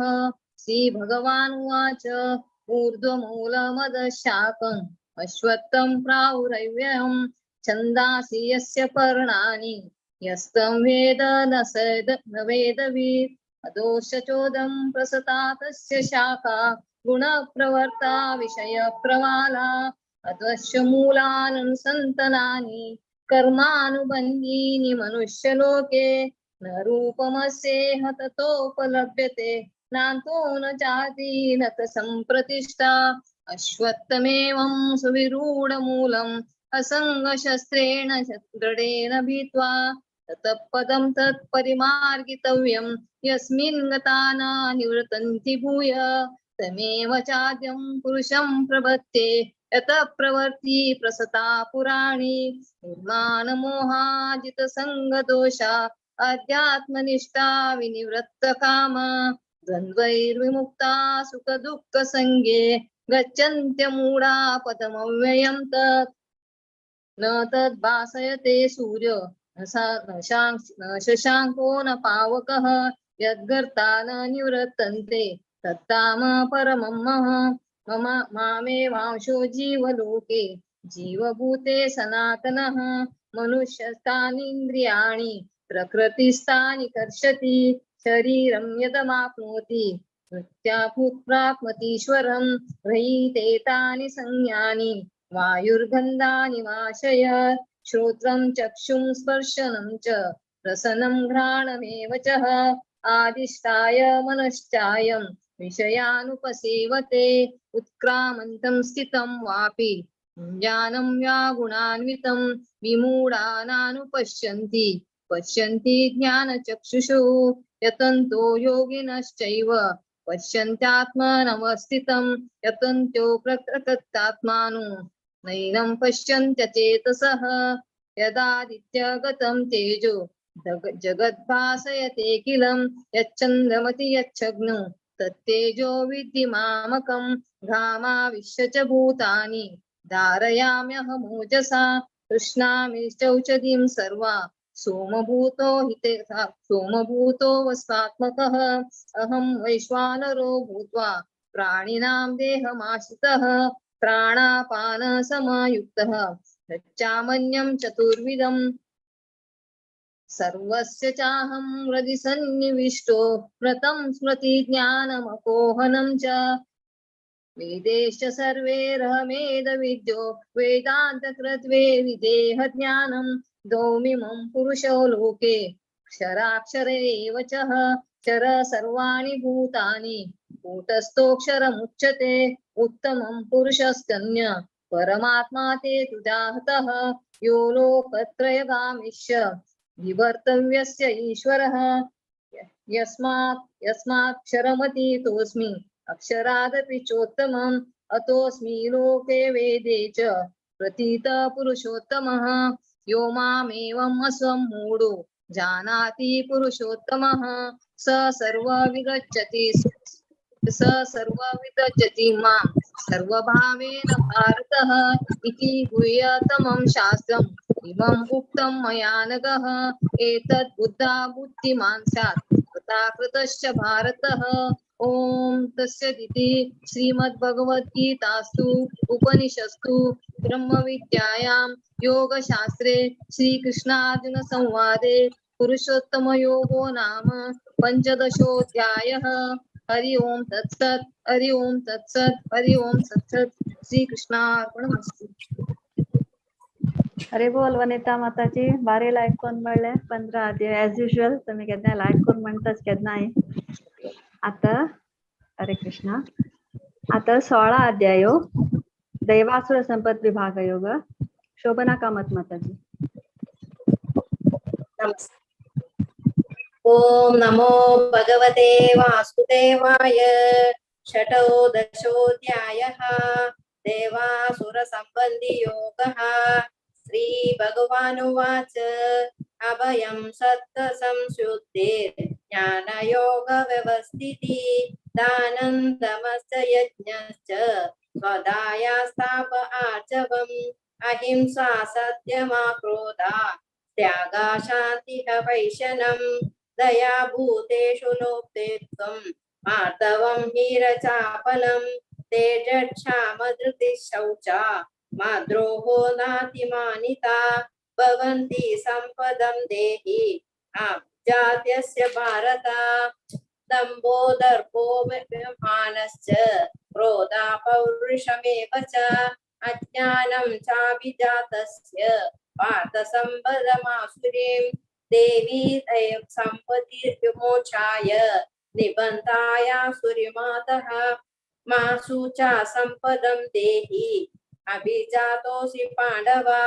द्वौ दूता सर्गो लोकास्मिन् देवासुसुषदेव च देवो विस्तारश प्रोक्ता आसुरं पार्थ मे शृणा प्रवृत्तिं च निवर्तिं च जनाना विदुरासुरा न शौचं नापि चापोरो न सत्यं तेषु विद्यते असत्यमप्रतिष्ठातो जगता पूरनीश्वरम् अपरस्परभू सम्भूतं किमज्ञकामहेदितम् एतां दृष्टिमवष्टभ्य नष्टात्मानोन्पदुद्धया प्रभवन्त्युग्रकर्माण क्षयया जागतो हिता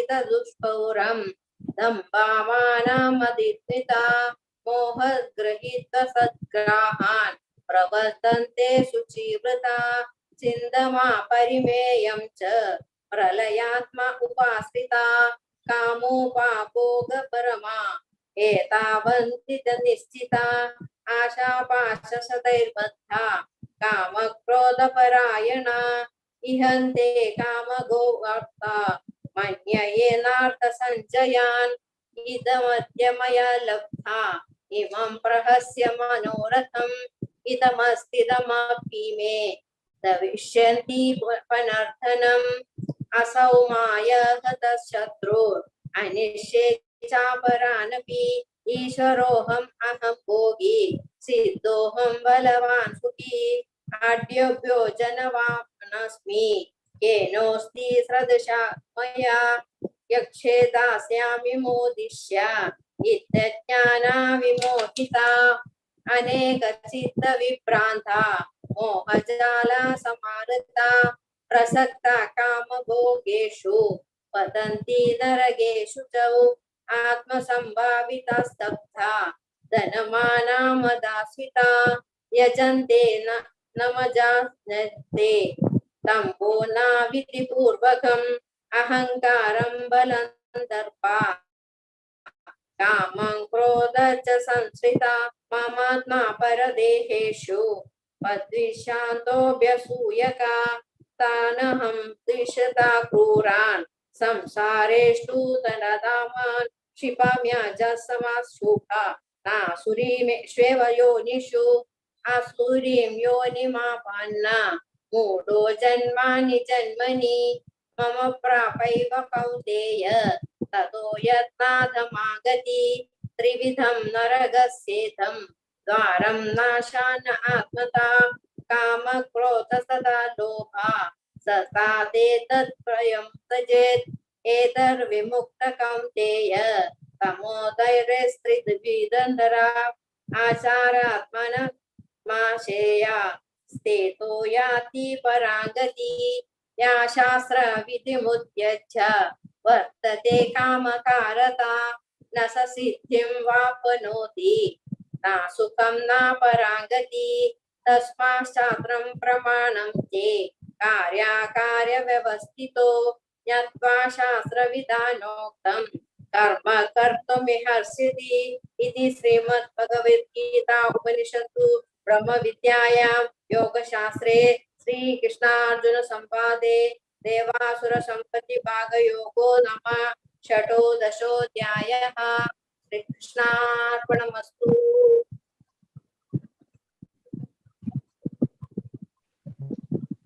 ಹರೇ ಕೃಷ್ಣ ಮಾತಾಜಿ ಬಾರಿ ಲೈಕ್ ಒಳ್ಳೆ ಹರೇ ಕೃಷ್ಣ ಬಹಳ ಅಧ್ಯಾಯ ದೈವಾಸುರ ಸಂಪತ್ತಿ ಭಾಗವಿದಲ್ಲೇ ಹರೇ ಕೃಷ್ಣ ಮಾತಾಜಿ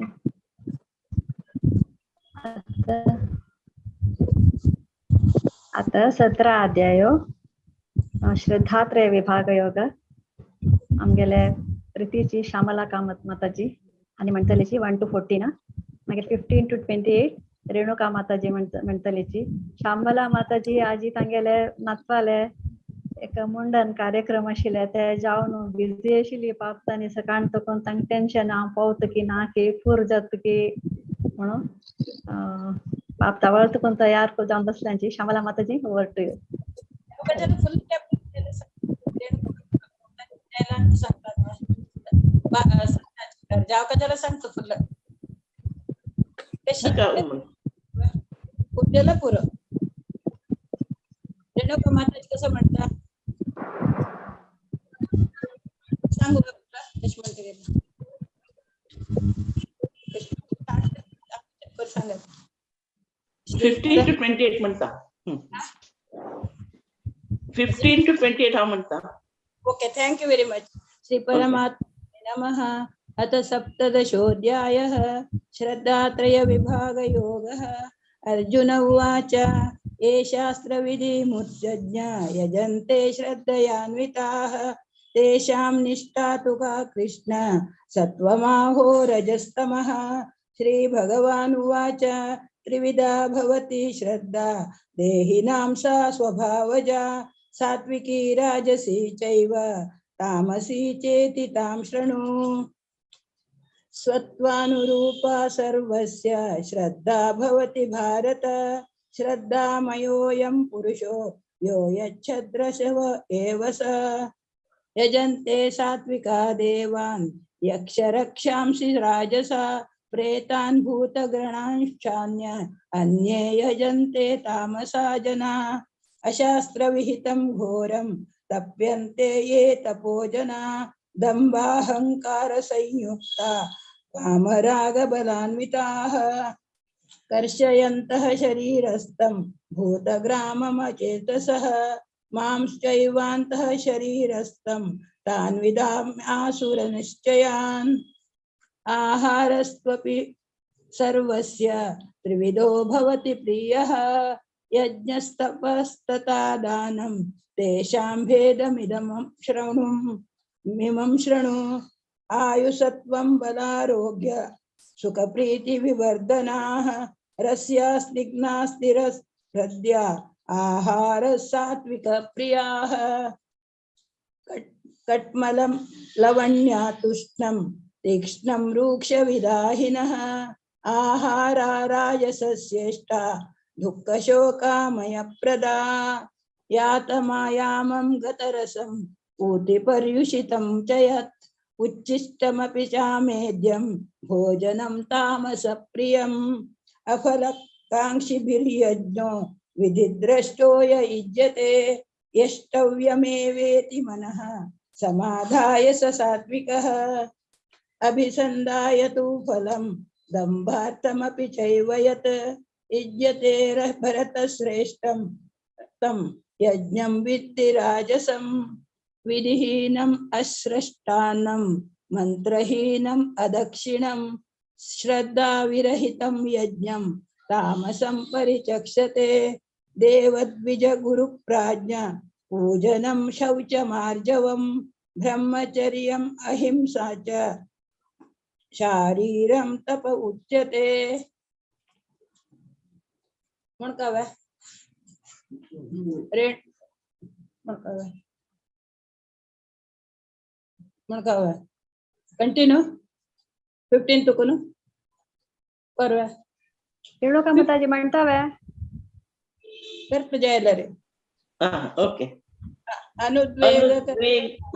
अनुद्वेगकरं वाक्यं सत्यं प्रियहितं च यत् स्वाध्यायाभ्यसनं चैव वाङ्मय तप उच्यते मनप्रसाद संयत्वं मौनमात्मविनिग्रह भावसंशुद्धिरित्येत तपोमानसमुच्यते श्रद्धया परया तप्तं तपस्य त्रिविधं नरे अफलाकाङ्क्षिभिर्युक्तो सात्विकं परीक्षते सत्कारमान पूजार्थं तपोदम्भेन चैव यत् क्रियते तदिह प्रोक्तं राजसं चलमध्रुवं मूढग्राहेणात्मनो यत् पीडया क्रियते तप परस्योत्सादनार्थं वा तत्तामसमधारुतं दातव्यम् इति यद्दानं दीयतेनुपकारिणे देशे काले च पात्रे च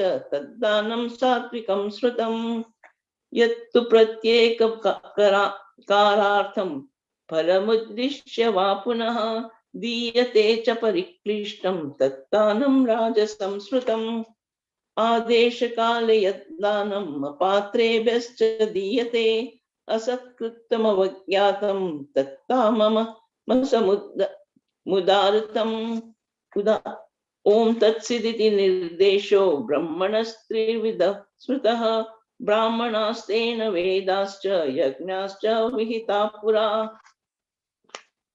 तस्मादोमित्यदाहत्य यज्ञदान तपक्रिया प्रवर्तन्ते विधानोक्ता सततं ब्रह्म व्याधिनं नाम तदित्यनभिसन्धाय फलं यज्ञ तपक्रियाः दान क्रियाश्च विविधाः क्रियन्ते मोक्षकांक्षिभिः सद्भावे साधुभावे च सदित्य तत्प्रयुज्यते प्रशस्ते कर्मणि तथा सच्चब्द प्रार्थ युज्यते यज्ञे तपसि दाने च स्थिति सदिति चोच्यते कर्म चैव तदतीयं सदित्येवाभिधीयते अश्रद्धया शतं दत्तं तपस्तप्तं कृतं चेत् असदित्यचित्ते पार्थं न च तत्प्रेत्य नो इह ओम तत्सदिति श्रीमद्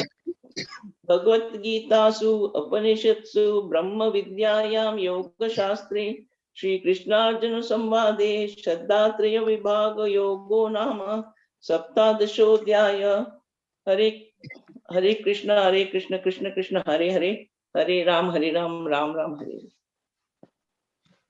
हरे कृष्णा दोन्ही माताजीक श्यामला माताजी आणि रेणुका प्रभू माताजी दोघे इतली एंथुसियास्टिक आशिल्लीची की मस्त खुशी जाता हांव म्हणटा हांव म्हणा म्हणचे बदला दोघे हांव म्हणटा लायक एक विषय हरे कृष्णा हरे बोल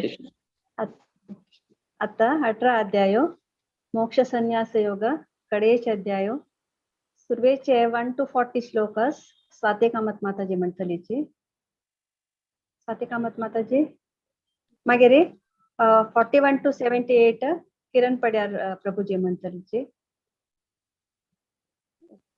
स्वाती कामत माताजी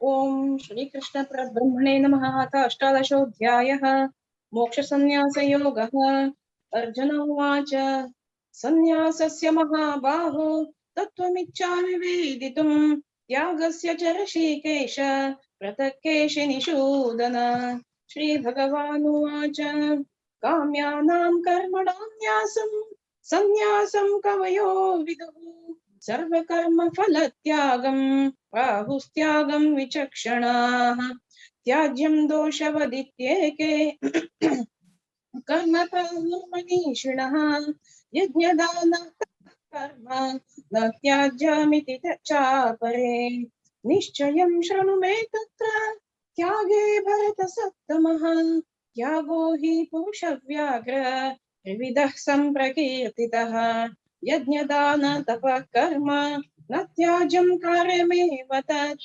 यज्ञोदानं तपश्चैव पावनानि मनीषिणाम् एतन्यापितु कर्माणि संगं त्यक्त्वा फलानि च कर्तव्यानीति मे पार्थ निश्चितं मतमुत्तमम् नियतस्य तु संन्यासः कर्मणो नोपपद्यते मोहात् तस्य परित्यागः तामसः परिकीर्तितः दुःखमित्येव यत्कर्म कायक्लेशभयात् त्यजेत् स कृत्वा राजसं त्यागं नैव त्यागफलं लभेत् कार्यमित्येव यत्कर्म नियतं क्रियते अर्जुन संगं त्यक्त्वा फलं चैव स त्यागः सात्विको मतः न द्वेष्ट कुशलं कर्म कुशलेनानुषज्यते त्यागी सत्त्वसमाविष्टो मेधावी छिन्न संशयः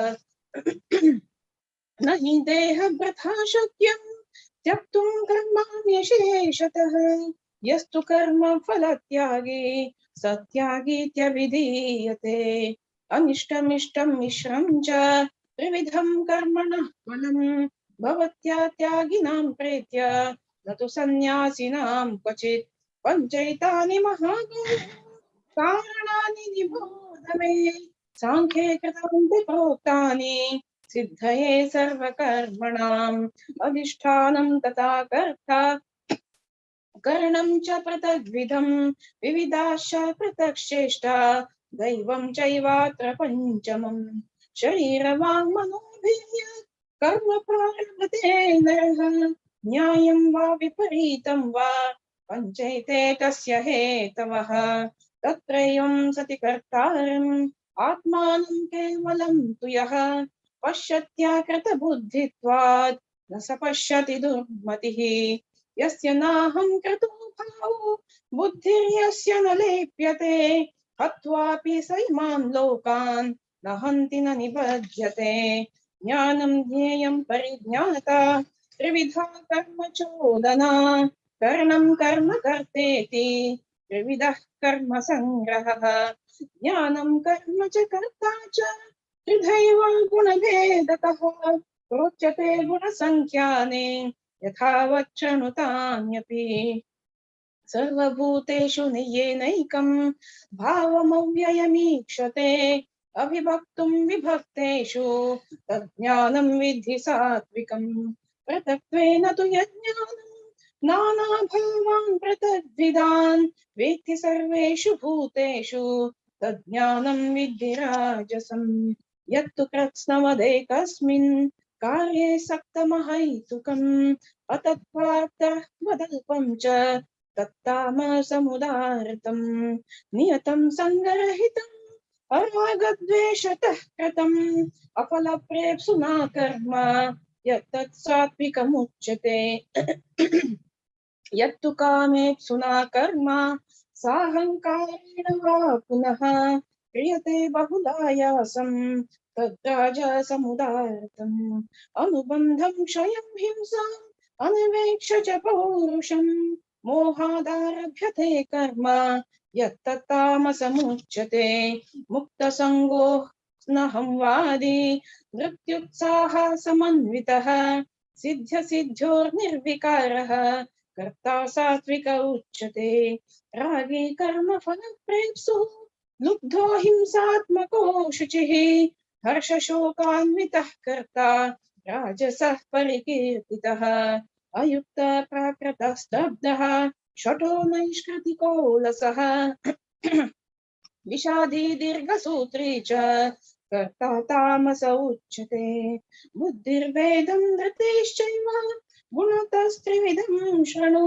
प्रोच्यमानमशेषेण पृथक्त्वेन धनञ्जय प्रवृत्तिं च निवृत्तिं च कार्याकार्ये भयाभये बन्धं मोक्षं च या वेत्ति बुद्धिः सा पार्थ सात्विकी यया धर्ममधर्मं च कार्यं च कार्यमेव च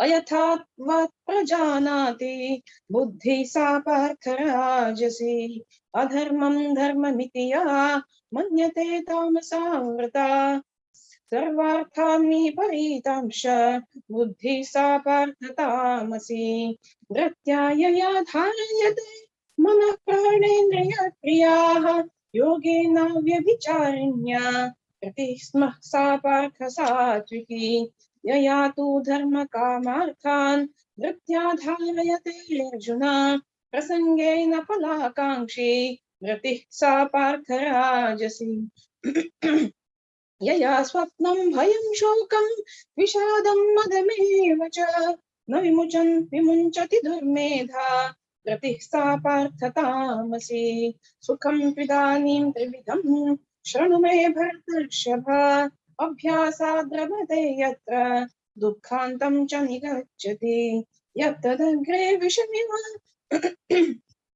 परिणामे अमृतोपमं तत्सुखं सात्विकं प्रोक्तम् आत्मबुद्धिप्रसादजं विषयेन्द्रियसंयोगात् यत्तदग्रे मृतोपमं परिणामे विषमिव तत्सुखं राजसं स्मृतम् यदग्रे चानुबन्धे च सुखं मोहनमात्मनः निद्रालस्य प्रमादोत्थं तत्तामसमुदारतं न तदस्ति पृथिव्यां न तदस्ति पृथिव्या दिवि देवेषु वा पुनः सत्त्वं प्रकृतिजैर्मुक्तं यदेभिः स्यात् त्रिभिर्गुणैः।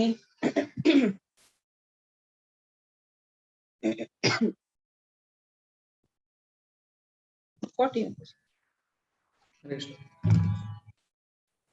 ब्रह्म क्षत्रिय विषम ब्राह्मण क्षत्रिय विषम शूद्राणां च परन्तपा कर्माणि परिभक्तानि स्वभाव प्रभवैर्गुणैः शमोदमस्तपः शौचं शान्तिरार्जवमेव च ज्ञानं विज्ञानमास्तिक्यं ब्रह्म कर्म स्वभावजम् शौर्यं तेजो धृतिर्दाक्ष्यं युद्धे चापि अपलायनं दानम् ईश्वरभावश्च क्षत्रं कर्म स्वभावजम् कृषि गोरक्ष्य वाणिज्यं वैश्यकर्म स्वभावजम् परिचार्यात्मकं कर्म शूद्रश्चापि स्वभावजम् स्वे स्वे कर्मणि अपीरता संसिद्धिं लभते नरः स्वकर्म निरत सिद्धिं यथा विन्दति च शृणु यतः प्रवृत्तिर्भूतानां येन सर्वमिदं ततं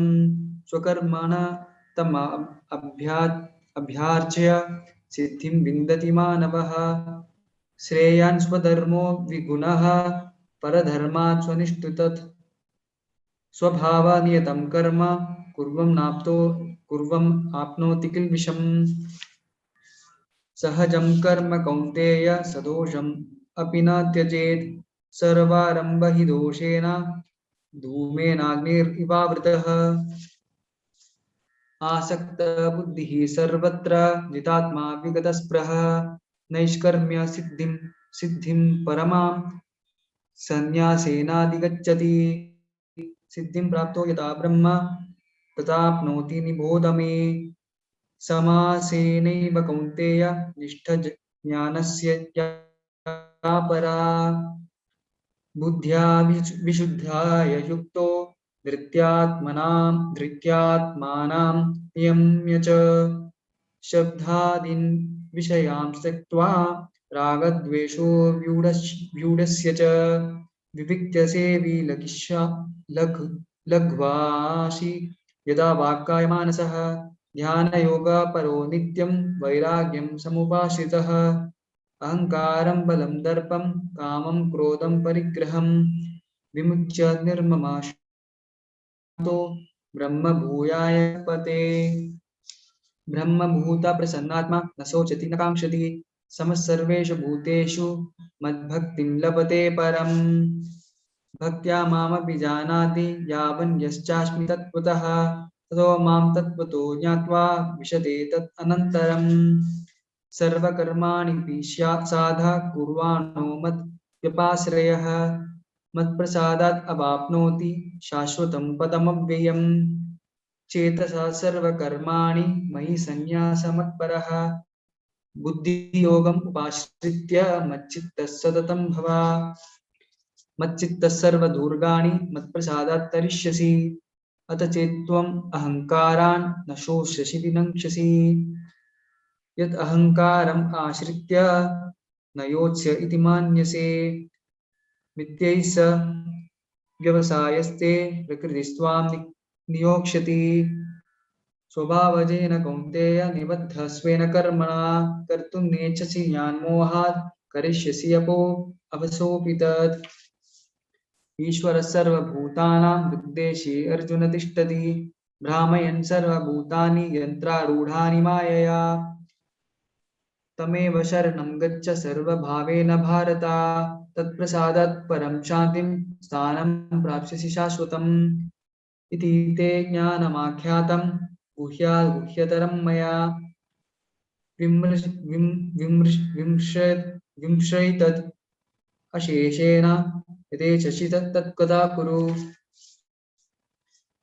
सर्वगुह्यतमं भूया शृणु मे परमं वचः इष्टोऽसि मे दृढम् इति ततो वक्ष्यामि ते हितं मन्मना भव मद्भक्तो मद्याजी मां नमस्कुरु मामे वश्यसि सत्यं ते प्रतिजाने प्रियोऽसि मे सर्वधर्मान् परित्यज्य मामेकं शरणं व्रज अहं त्वां सर्वपापेभ्यो मोक्षयिष्यामि मा शुचः इदं नातपास्काय न भक्ताय कदाचन न च शुश्रूषवे वाच्यं न च मां योऽभ्यसूयते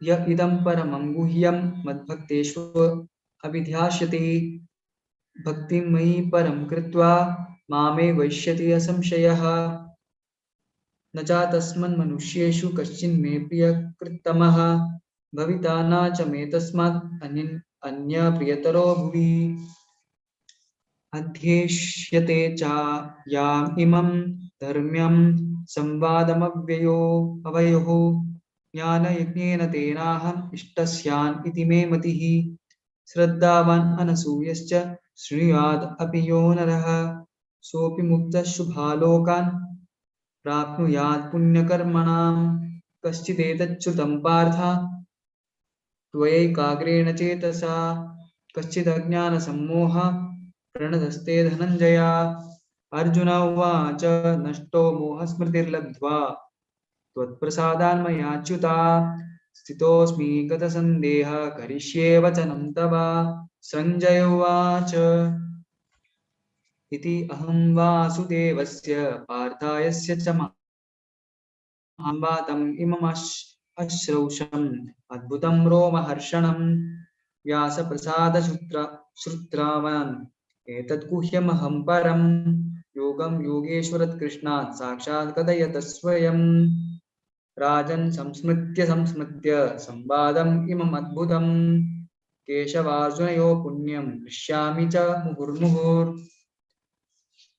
तच्च संस्मृत्य रूपम् अति अद्भुतं हरे विस्मयो मे महान् राजन् हृष्यामि च पुनः पुनः यत्र योगेश्वर कृष्णो यत्र पार्थो धनुर्धरः तत्र श्रीर्भुजयोर्भूतिर्ध्वानीतिर्मतिर्मम यत्र योगेश्वर कृष्णो यत्र पार्थो धनुर्धरः तत्र श्रीर्विजयोर्भूतिर्ध्वानीतिर्मतिर्मम यत्र योगेश्वर कृष्णो यत्र पार्थो धनुर्धरः तत्र श्रीर्विजयो भूतिर्ध्वानीतिर्मतिर्मम ओम तत्सदिति श्रीमद्भगवद्गीतासु उपनिषत्सु ब्रह्मविद्यायां योगशास्त्रे श्रीकृष्णार्जुनसंवादे मोक्षसंन्यासयोगो नाम अष्टादशोऽध्यायः हरे कृष्णा कृष्णा कृष्णा हरे हरे हरे राम राम राम हरे हरे हरे कृष्णा कृष्णा कृष्णा हरे हरे हरे राम राम राम हरे हरे हरे कृष्णा कृष्णा कृष्णा हरे हरे हरे राम राम हरे हरे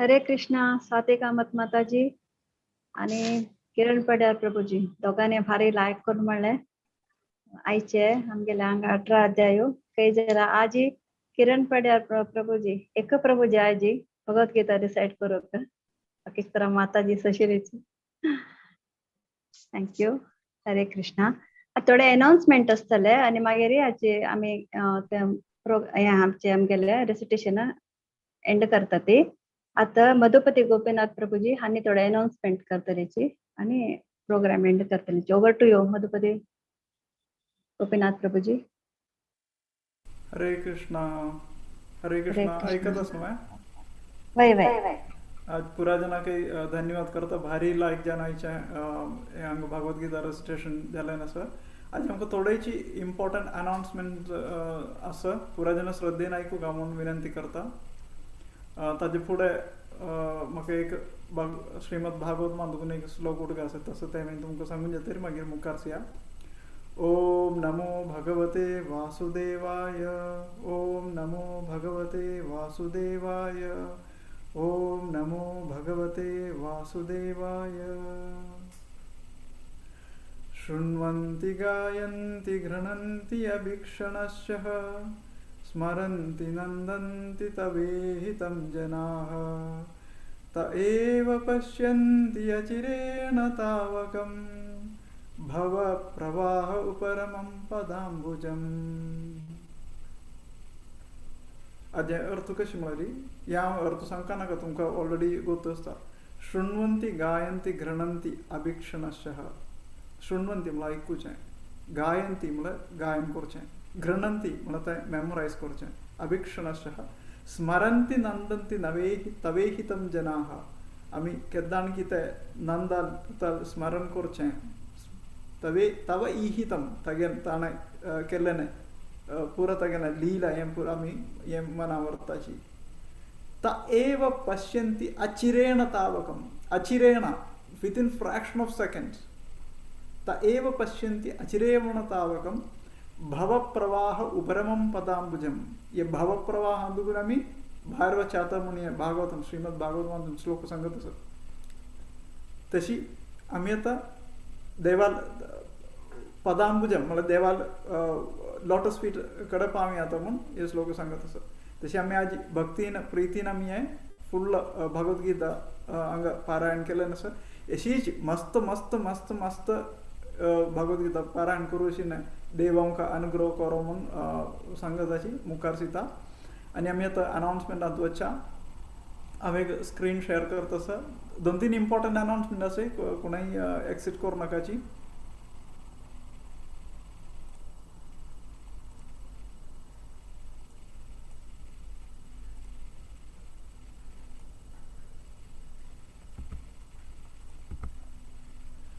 तोळी फर्स्ट अनाउन्समेंट कशें म्हळ्यार आमगेल्या भागवत पुराणा टीम आतांनी हें करून एक फॅमिली क्विज कॉम्पिटिशन करता से हाजें नांव आसा कौन भक्त जाता म्हळ्यार.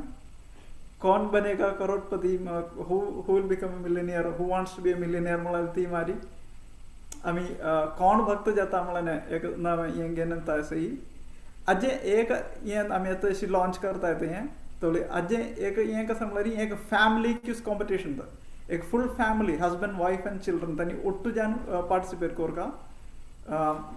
मागीर हाजे टॉपिक्स आमगेली टीम शेअर करताची. फर्स्ट तुमकां जॉइन जावंक नासली जस्ट वॉट्सअपार सांगला पुरो आमगेली फॅमिली जॉइन जावंक म्हळ्यार बरें. हाजे एक रूल कसो म्हळ्यार हजबंड वायफ आनी चिल्ड्रन एक फॅमिली जावनूच एक टीम जावन पार्टिसिपेट करपाक जाता न्हय. आनी नेक्स्ट रूल कसो म्हळ्यार हाजे कॉम्पिटिशना बघे आशिल्ले टॉपिक्स आमी पब्लीश करताय. तें तुमी वचून